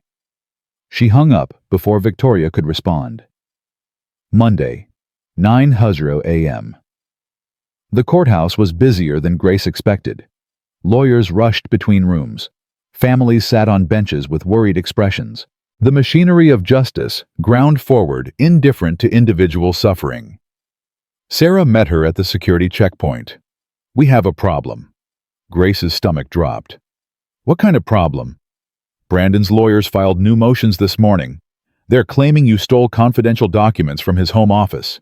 They want everything you gathered declared inadmissible. That's ridiculous. I'm his wife. I have legal access to the home. That's what I argued. But they're also claiming the recordings were made without consent, which violates California's two-party consent law. Grace felt the ground shift beneath her feet. So everything I gathered is useless. Not necessarily. The judge will decide what's admissible. And California law has exceptions for recordings that document criminal activity. Sarah guided her toward an elevator. Our hearing is in 45 minutes. I need you calm, composed, and completely silent unless the judge addresses you directly. I can do that. I know you can. That's why I took your case. Sarah pressed the button for the 5th floor. One more thing. Brandon will be there. With his lawyers. With his mother. They're going to try to provoke you. Make you look unstable. Don't give them the satisfaction. I spent 6 years being provoked without reacting. 45 more minutes won't kill me.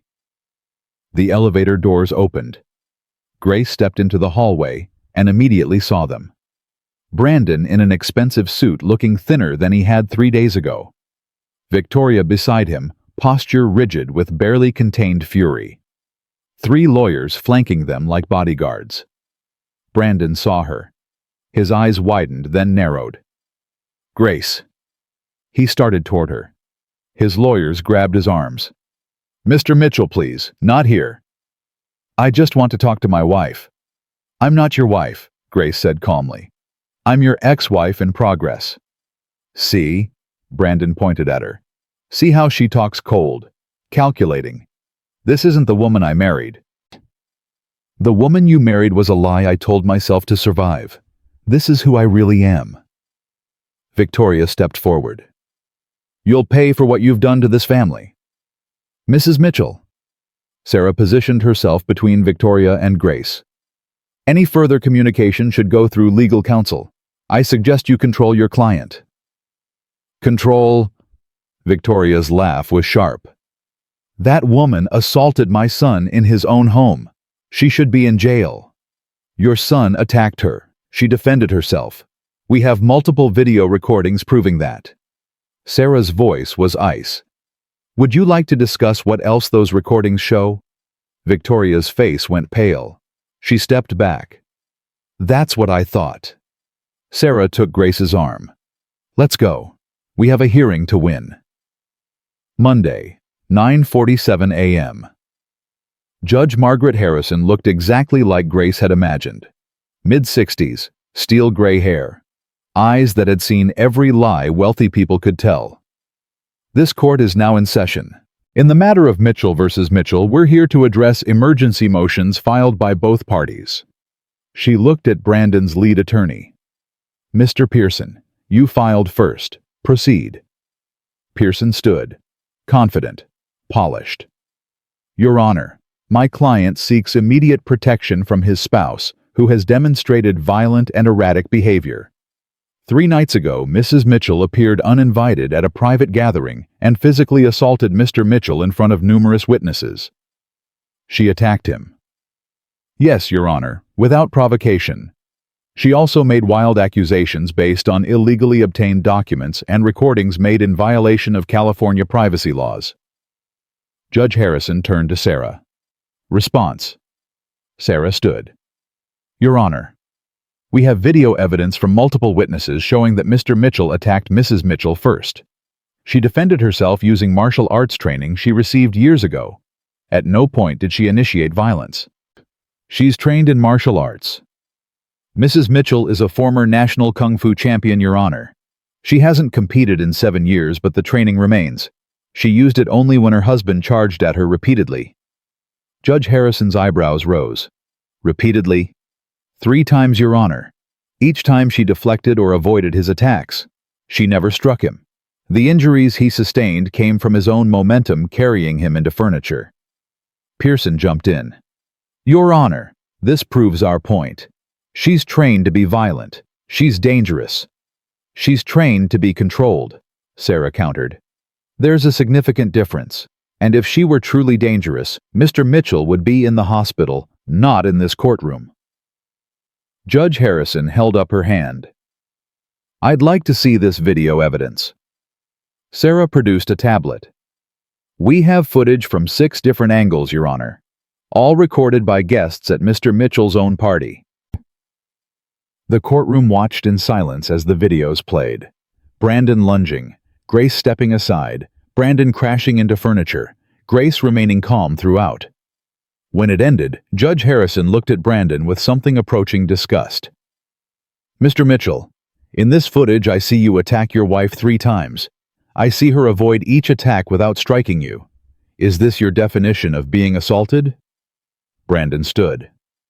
Your Honor, you have to understand the context. She showed up uninvited. She was making accusations. She was trying to humiliate me in front of important business associates. Were her accusations true? What? Her accusations. About the affair, the financial fraud, the forged documents. Were they true? Brandon's mouth opened, closed. His lawyers whispered urgently. Your Honor, Pearson said, the validity of those accusations isn't relevant to... It's relevant to me. Judge Harrison's voice sharpened. If this woman spent 6 years being abused, stolen from, and lied to her behavior at that party, makes perfect sense. If she's fabricating everything, that's another matter entirely. The recordings were made without consent. California Penal Code 632 has exceptions for recordings that capture evidence of violent crime. From what I've seen in this footage, Mr. Mitchell's behavior certainly qualifies. Judge Harrison looked at her notes. I'm denying the restraining order against Mrs. Mitchell. I'm also denying the motion to suppress evidence pending a full hearing on admissibility. Brandon's face went red. This is outrageous. Mr. Mitchell, one more outburst and I'll hold you in contempt. Judge Harrison turned to the psychiatric evaluation motion. As for this application for involuntary commitment, I'm denying it as well. Nothing in Mrs. Mitchell's behavior suggests mental instability. On the contrary, she appears to be one of the most composed individuals I've seen in this courtroom in months. Victoria grabbed Pearson's arm. Do something. Mr. Pearson, Judge Harrison continued, I strongly suggest you advise your clients to pursue this divorce through conventional channels. The more emergency motions you file, the more sympathetic Mrs. Mitchell appears. She banged her gavel. We're adjourned. Full hearing scheduled for 3 weeks from today. Grace exhaled for the first time since entering the courtroom. Sarah squeezed her arm. We won this round. But not the war. No, not yet. But we're winning. Monday, 2:30 p.m. Grace returned to her motel to find someone waiting in the parking lot. Sophia Langley. The younger woman looked terrible. Red-eyed. Pale. Like she hadn't slept since Saturday. Grace approached cautiously. Sophia. I know I'm the last person you want to see. Sophia's voice cracked. But I needed to talk to you. Please. About what? About what I did. About what I almost helped him do to you. Sophia's tears started flowing. I didn't know, Grace. I swear I didn't know what he was really like. You knew he was married. He told me the marriage was over, that you were separated, that you were mentally unstable, and he stayed out of obligation. Sophia wiped her face. I believed him. God help me, I believed every word. Grace studied the woman who'd almost replaced her. Young, beautiful, privileged. Everything Brandon wanted. Everything she'd never been. Why are you here, Sophia? Because I found something. Sophia reached into her purse and pulled out a flash drive. After Saturday, I started going through everything Brandon ever sent me. Emails, documents, things he asked me to hold on to. And there's more. More than what you showed everyone. More fraud. More theft. More... Sophia's voice dropped. More women. Grace's blood went cold. What do you mean more women? You weren't the first wife he destroyed. And I wasn't his first affair. Sophia pressed the flash drive into Grace's hand. There's evidence on here of at least 2 other women he did this to.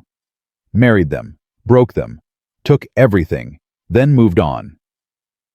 Grace stared at the small device. Why are you giving me this? Because I almost became one of them. Because my father trusted him, and I almost brought that monster into my family. Sophia's jaw tightened. And because what he did to you is unforgivable. Someone needs to stop him, for good. Your father won't like this. My father told me to do whatever I needed to clear my conscience. Sophia stepped back. I'm not asking for forgiveness, Grace. I don't deserve it. But maybe this helps somehow. She turned and walked to her car. Sophia. The younger woman paused. Thank you. Sophia nodded once. Then she was gone. Grace looked at the flash drive in her hand. 2 other women. 2 other lives Brandon had destroyed. This wasn't just about her divorce anymore. This was about justice. Monday, 6:00 p.m. Grace plugged the flash drive into her laptop at Sarah's office. The contents were devastating. Emails from 2015 discussing how to handle Brandon's first wife Elena. Property transfers that stripped her of everything. Medical records suggesting a suspicious breakdown that led to hospitalization. Then another set of files from 2018. A woman named Jennifer. Same pattern. Marriage, isolation, financial manipulation, psychological abuse. A quiet settlement that kept everything hidden. "My God," Sarah whispered, scrolling through the documents. "He's done this before. Multiple times. It's a pattern. A system. A criminal enterprise." Sarah looked up. "Grace, this changes everything. This isn't just divorce. This is conspiracy to defraud. Possibly worse. What do? We contact these women, see if they're willing to come forward." Sarah began making notes. "If we can establish a pattern of behavior, Brandon doesn't just lose his marriage, he loses his freedom." Grace thought about Elena and Jennifer. Women she'd never met. Women who'd suffered the same nightmare she'd survived. "Find them," she said. "Whatever it takes." Monday, 11:30 p.m. Grace's phone rang as she was finally drifting toward sleep. Unknown number. She answered. "Hello?" Breathing on the other end. Heavy. Ragged. "I know you think you've won." Brandon's voice was slurred. Drunk. "But this isn't over. This will never be over. Brandon, you shouldn't be calling me. I shouldn't be doing a lot of things. But here we are." He laughed bitterly. "You know what the funny thing is? I actually loved you once, when we first met, before my mother got involved, before everything got complicated." Grace said nothing. "You were different then, soft, trusting. You looked at me like I was someone worth loving." His voice cracked. "What happened to us, Grace?" "You happened. Your cruelty, your lies, your need to control everything and everyone around you. I was trying to build something, a life, a legacy. You were supposed to be part of that. I was supposed to be your prop, your quiet, grateful accessory. And when I stopped being useful, you planned to throw me away." Silence. "Brandon, get help. Real help. Before you destroy yourself the way you tried to destroy me. It's too late for that." His voice hardened. "But it's not too late for you to suffer. I'm going to make sure of that." "Is that a threat?" "It's a promise. You took everything from me. My reputation. My future. My relationship with Sophia. Now I'm going to take everything from you. You already tried that. It didn't work.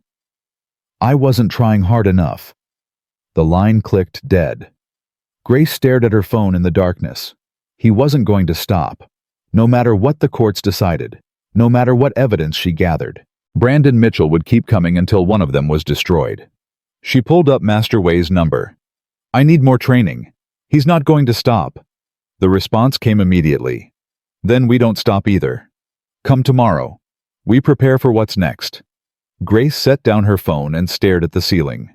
3 days ago, she'd been a prisoner in her own home. Now she was a warrior in a battle that was far from over. But she was no longer afraid. Whatever Brandon threw at her, she would face it. Whatever schemes Victoria concocted, she would survive them. Whatever darkness lay ahead, she would walk through it. Because she remembered who she was now. And that woman didn't lose. 3 weeks passed like a hurricane. Sarah Chen worked around the clock tracking down Brandon's previous victims. Elena Rodriguez was found first living in Arizona under her maiden name. She'd changed everything about her life to escape the shadow of what Brandon had done to her. "I thought I was the only one," Elena said during their first phone call. Her voice shook with 7 years of buried trauma. "He told me no one would believe me, that his family was too powerful. that I'd lose everything if I spoke up. You weren't alone, Grace said, and now you don't have to be silent. You want me to testify. I want you to tell the truth, whatever you're comfortable with. Elena was quiet for a long moment. He destroyed my life, my career, my ability to trust anyone. I spent 3 years in therapy just to function again. I know. I'm sorry. Don't be sorry. Just make sure he pays. Elena's voice hardened. I'll testify. I'll tell everyone what he did. And when he looks at me across that courtroom, I want him to know I'm not afraid anymore. Jennifer Walsh was harder to find. She'd moved to Seattle and changed her phone number 4 times. But Sarah's investigators were thorough. How did you get this number? Jennifer demanded, when Grace finally reached her. Your sister. She said you'd want to hear what I have to say. My sister doesn't know anything about what happened to me. She knows enough. She knows Brandon Mitchell broke you, and she knows you've been hiding from him ever since. Silence stretched across the line. What do you want? Jennifer finally asked. The same thing you want. Justice, accountability, a world where he can't do this to anyone else. He'll destroy me if I come forward. He's already destroyed. His reputation is gone. His business partners have abandoned him. The Langleys won't even acknowledge he exists. Grace paused. The only thing he has left is the fear he put in you. Take that away, and he has nothing. Jennifer started crying. I've been so scared for so long. I know, so was I. But I'm not scared anymore. And when you're ready, you won't be either. Can I think about it? Take all the time you need. But Jennifer? You're not alone in this. There are 3 of us now, and together we're stronger than he ever was. Wednesday. 2 days before the final hearing. Grace walked into Master Way's studio at dawn. She'd been training every day for 3 weeks, rebuilding strength she'd let atrophy for 7 years. You look different, Master Way observed. I feel different. Good different or dangerous different? Grace smiled. Both. They moved through forms together, their bodies flowing in synchronized patterns that had become automatic again. When they finished, Master Way sat across from her the way he had the first day she'd returned. The hearing is Friday, he said. I know. Are you ready? I've been ready since the night I opened that box in my garage. Grace met his eyes. But it doesn't feel like fighting anymore. It feels like finishing. What do you mean? When I started this, I wanted revenge. I wanted to hurt him the way he'd hurt me. But now, she paused, searching for words. Now I just want it to be over, not for revenge, for peace. Master Way nodded slowly. That's wisdom. Revenge is a fire that consumes whoever lights it. Peace is water that extinguishes everything. What if he won't let it be over? What if he keeps coming? Then you keep standing. And eventually, he runs out of strength. Master Way placed his hand on her shoulder. You've already won, Grace. The hearing is just paperwork. The real victory happened the moment you stopped being afraid. I'm still afraid sometimes. Good. Fear keeps you sharp. The goal isn't to eliminate fear. It's to act despite it. He stood. Go home. Rest. Tomorrow you finish what you started. Grace bowed. Thank you, Sifu. For everything. Don't thank me. You did the work. I just reminded you how. Thursday, 11:00 p.m. Grace couldn't sleep. Tomorrow would determine everything. The divorce settlement. The property division. Possibly criminal charges against Brandon. 6 years of her life reduced to legal arguments and judicial decisions. Her phone buzzed. Unknown number. She almost didn't answer, but something made her pick up. Grace Chen. The voice was unfamiliar. Female. Young. Who is this? My name is Amanda Price. I saw you on the news. The videos from that party. Grace tensed. What about them? I recognized Brandon Mitchell. Amanda's voice trembled. He dated me in college, before Elena, before any of them. Grace's heart stopped. What did he do to you? The same thing he did to everyone. Made me feel special, then made me feel worthless, then took everything I had. Amanda paused. I was 19. I didn't know how to fight back. I didn't even know what he'd done was wrong until years later. Amanda, would you be willing to tell your story? That's why I'm calling. When I saw you stand up to him, when I watched you refuse to back down, something changed in me. Amanda's voice strengthened. I'm tired of being silent. I'm tired of letting him win. If you'll have me, I want to help. Grace closed her eyes. 4 women now. 4 survivors. 4 voices that had been silenced for years. Can you come to San Francisco tomorrow? I'm already here. I flew in this morning. Then I'll see you at the courthouse. And Amanda, thank you. You have no idea how much this means. I think I do, because you have no idea how much what you did meant to me. Friday, 9:00 a.m. The courthouse was packed. News cameras lined the steps. Reporters shouted questions at anyone who looked important. The videos from Brandon's party had gone viral, and the story of the Kungfu wife who'd fought back had captured national attention. Grace walked through the crowd with her head high. Sarah flanked her on one side. Elena, Jennifer, and Amanda followed close behind. 4 women, 4 survivors, 1 mission. Inside the courtroom was standing room only. Grace spotted Tyler in the back row. He nodded once when their eyes met. She nodded back. Brandon arrived with his lawyers, looking like a man who hadn't slept in weeks. His suit was immaculate, but his eyes were hollow. Victoria walked beside him, still carrying herself like she owned the world. But something had changed. The confidence was gone. The certainty had crumbled. They moved like people preparing for defeat. Judge Harrison entered at 9:15 a.m. precisely. This court is now in session. Final hearing in the matter of Mitchell versus Mitchell. The next 3 hours were a blur of testimony and evidence. Sarah presented the financial documents, the forged signatures, the secret accounts. Brandon's lawyers objected repeatedly, but Judge Harrison overruled them each time. Then came the recordings. Grace watched Brandon's face as his own words filled the courtroom. His cruelty, his contempt, his plans to destroy her. Every ugly thought he'd whispered to friends or muttered when he thought no one was listening now broadcast for the world to hear. I married down. She was easy. Quiet girls don't fight back. Brandon's jaw tightened. I'll humiliate her one last time before I get rid of her. His hands clenched into fists. Break her spirit. Make her easy to handle. Victoria looked away. Then Sarah called Elena Rodriguez to the stand. Elena walked past Brandon without looking at him. She sat straight, her hands folded, her voice steady.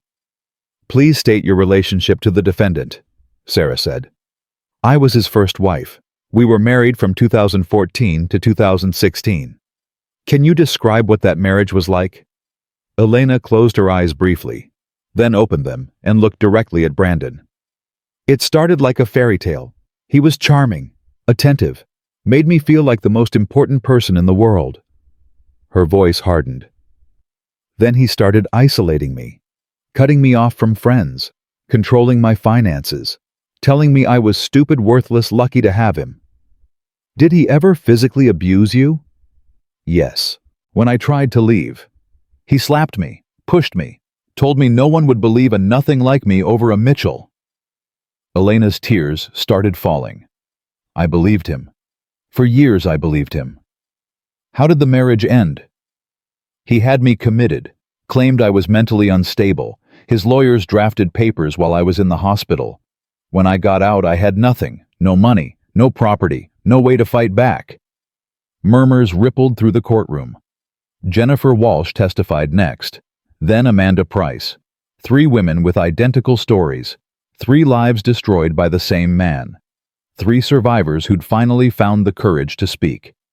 By noon, Brandon's defense had collapsed. His lawyers requested a recess. Judge Harrison gave them 30 minutes. In the hallway, Grace found herself face to face with Victoria. "Satisfied?" Victoria hissed. "You've destroyed my son. You've destroyed this family. Are you happy?" "I didn't destroy anything. I just exposed what was already there. You're a vindictive, selfish woman who couldn't accept her place." "My place?" Grace stepped closer. "My place was as a human being deserving of respect. Your son never understood that. Neither did you. You'll regret this." "No, I won't." Grace held Victoria's gaze without flinching. "But you will. Every time you look in the mirror and see what you helped create. Every time you remember how you told him to break my spirit. Every time you realize that your cruelty created the monster who ruined your family's name." Victoria's face contorted with rage. But before she could respond, her lawyers pulled her away. "Mrs. Mitchell, the hearing is resuming." Grace watched them go, feeling nothing but relief. It was almost over. Friday, 2:30 p.m. Judge Harrison delivered her ruling. "In the matter of financial distribution, I find clear evidence of fraud, forgery, and systematic financial abuse by Mr. Mitchell. Mitchell is awarded full ownership of the marital home, all joint accounts, and her parents' property in Oregon." Brandon's lawyer jumped up. "Your Honor, that's—" "Sit down, Mr. Pearson. I'm not finished." Judge Harrison's voice could have frozen lava. "In the matter of spousal support, given Mr. Mitchell's documented history of abuse and the testimony of multiple victims, I'm awarding Mrs. Mitchell compensatory damages of $2 million. Gasps rippled through the courtroom. "Furthermore, I'm referring this case to the District Attorney's Office for investigation of potential criminal charges, including fraud, forgery, and conspiracy." Brandon stood. "This is a witch hunt. She manipulated everyone. Mr. Mitchell, sit down, or I will have you removed." "I won't be silenced by—" "Bailiff." Two officers moved toward Brandon. His lawyers grabbed his arms, forcing him back into his seat. Judge Harrison continued as if nothing had happened. "The divorce is granted. Mrs. Mitchell is restored to her maiden name effective immediately." She banged her gavel. "This court is adjourned." The courtroom erupted. Reporters surged toward Grace. Camera flashes exploded. Questions overlapped into white noise. Sarah pulled her toward a side exit. "We need to get you out of here." But Grace paused at the door, turned back. Brandon stood frozen at the defendant's table. His lawyers were packing up already, distancing themselves from a client who could no longer pay. Victoria sat with her head in her hands, her perfect composure finally shattered. For one moment, Brandon's eyes met Grace's across the chaos. She expected to feel triumph, satisfaction, the sweet taste of revenge finally delivered. Instead, she felt something unexpected. Pity. He'd had everything. Wealth, power, opportunity, and he'd used it all to destroy people weaker than himself. Now he had nothing. And it wasn't because of her. It was because of choices he'd made over and over for years. Grace nodded once at the man who'd tried to break her. Not forgiveness, not reconciliation, just acknowledgement that this chapter was closed. Then she turned and walked out of the courtroom, into the light, into freedom, into the rest of her life. 6 months later, Grace stood in the doorway of her new studio watching her students warm up on the training floor. 12 women ranging from 19 to 63. Each one carried her own story of survival. Each one had found her way here looking for something she'd lost. "Class begins in 5 minutes, Grace called out. "Find your centers." The studio occupied a converted warehouse in Oakland, 3 blocks from where Master Wei had trained her. He'd helped her find the space, helped her design the curriculum, helped her understand that the best way to honor her training was to pass it on. Her phone buzzed. A text from Sarah Chen. DA filed charges. "Brandon's arraignment is next month. Looks like 20 years minimum if convicted." Grace read the message twice. 20 years. For a man who'd spent decades destroying women and getting away with it. Justice moved slowly, but it moved. She typed back, "Thanks for letting me know." Sarah responded immediately. "You should feel proud. None of this happens without you." Grace set down the phone and walked onto the training floor. "Today we work on something important," she announced. Her students fell silent. "We work on remembering who we are."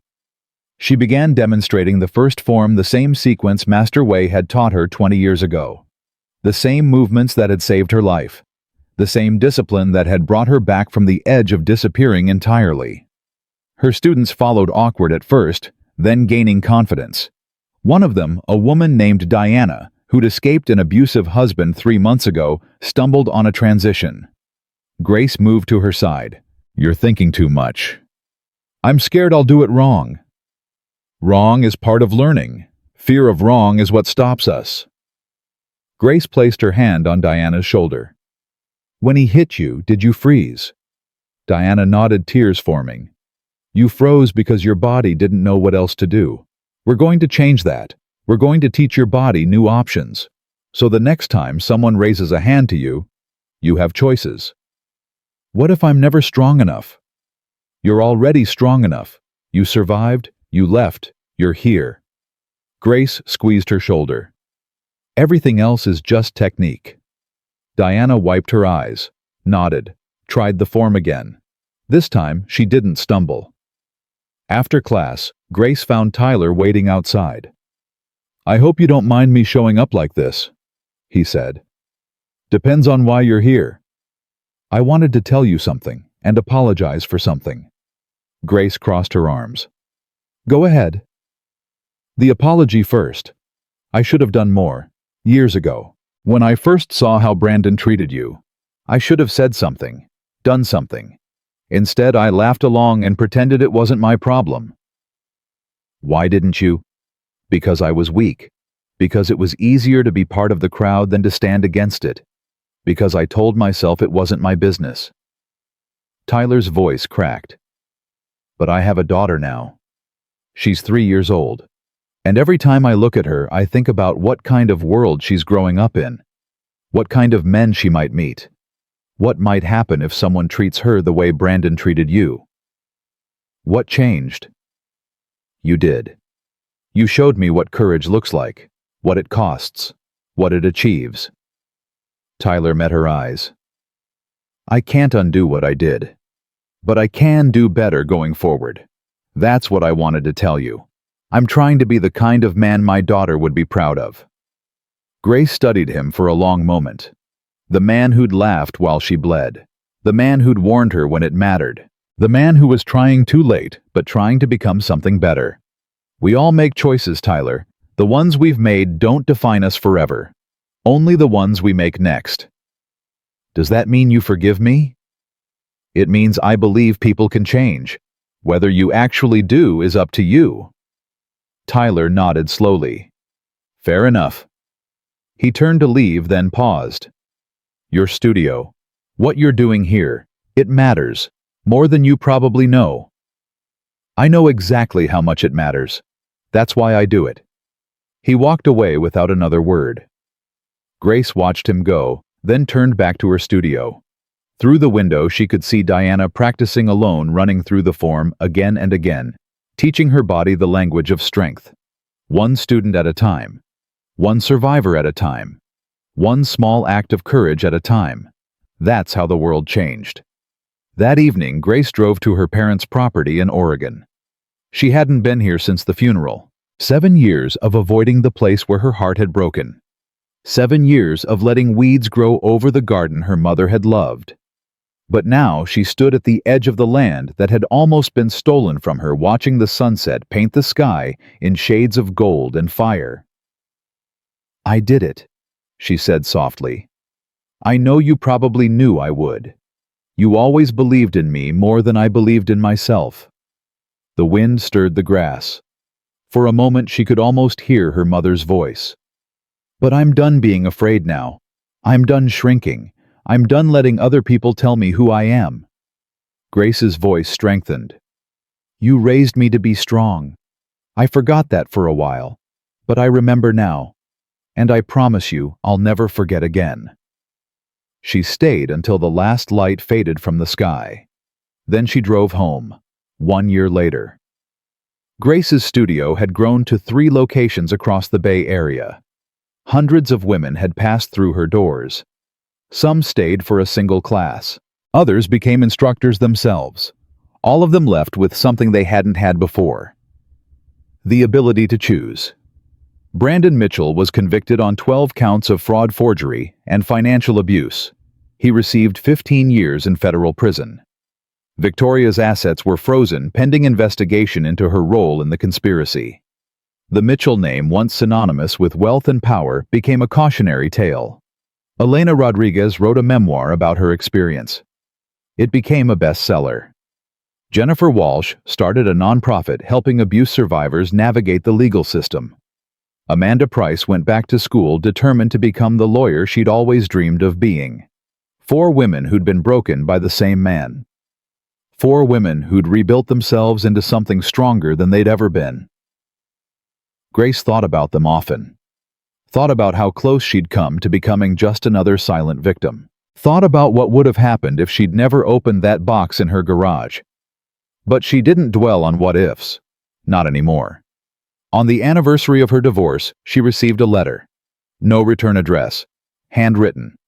Postmarked from the federal prison where Brandon was serving his sentence. She almost threw it away unopened. But curiosity won. Grace. I've had a lot of time to think in here. About what I did. About who I was. About the person I became. I'm not writing to ask for forgiveness. I don't deserve it. I know that now. I'm writing because I finally understand what you meant that night at the party. When you said you'd always been strong. When you said I never bothered to look. You were right. I never saw you.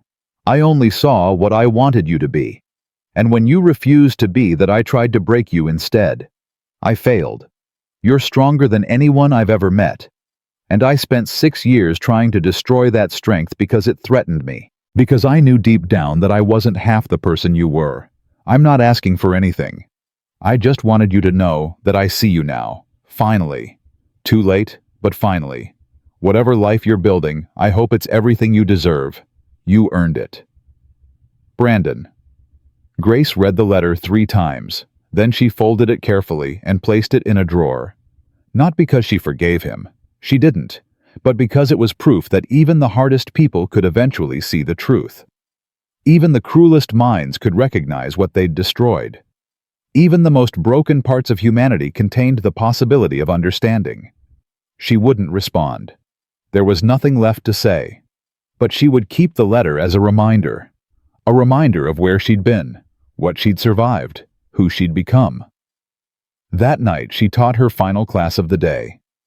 20 women from all walks of life moving together through forms that had been passed down for generations. Remember, Grace said as they finished, the goal isn't to become dangerous. The goal is to become free. Free from fear. Free from doubt. Free from anyone who tells you that you're less than what you are. Her students bowed. She bowed back. As they filed out, Diana lingered behind. Grace. Can I ask you something? Of course. Do you ever think about what would have happened if you hadn't fought back? If you'd just signed those papers and walked away? Grace considered the question. Sometimes, but not often. Why not? Because that version of me doesn't exist. I made a choice. I chose to remember who I was. And once you make that choice, there's no going back. Grace smiled. You'll understand someday. When you make your own choice. Diana nodded slowly. I think I already have. I know. Grace placed her hand on Diana's shoulder. That's why you're still here. Diana left. The studio fell quiet. Grace stood alone on the training floor, surrounded by mirrors that reflected a woman she finally recognized. Not Brandon's wife, not Victoria's target, not the victim everyone had expected her to remain. Just Grace Chen, national champion, survivor, teacher, warrior, a woman who'd been knocked down 1,000 times and had risen every single time. A woman who'd learned that true strength wasn't about destroying enemies. It was about becoming someone no enemy could destroy. a woman who'd walked through fire and emerged not burned, but forged. She turned off the lights and locked the door. Tomorrow, there would be more students, more survivors, more women finding their way back to themselves, and Grace would be there for all of them. Because that was who she was now. That was who she'd always been, and no one would ever make her forget it again.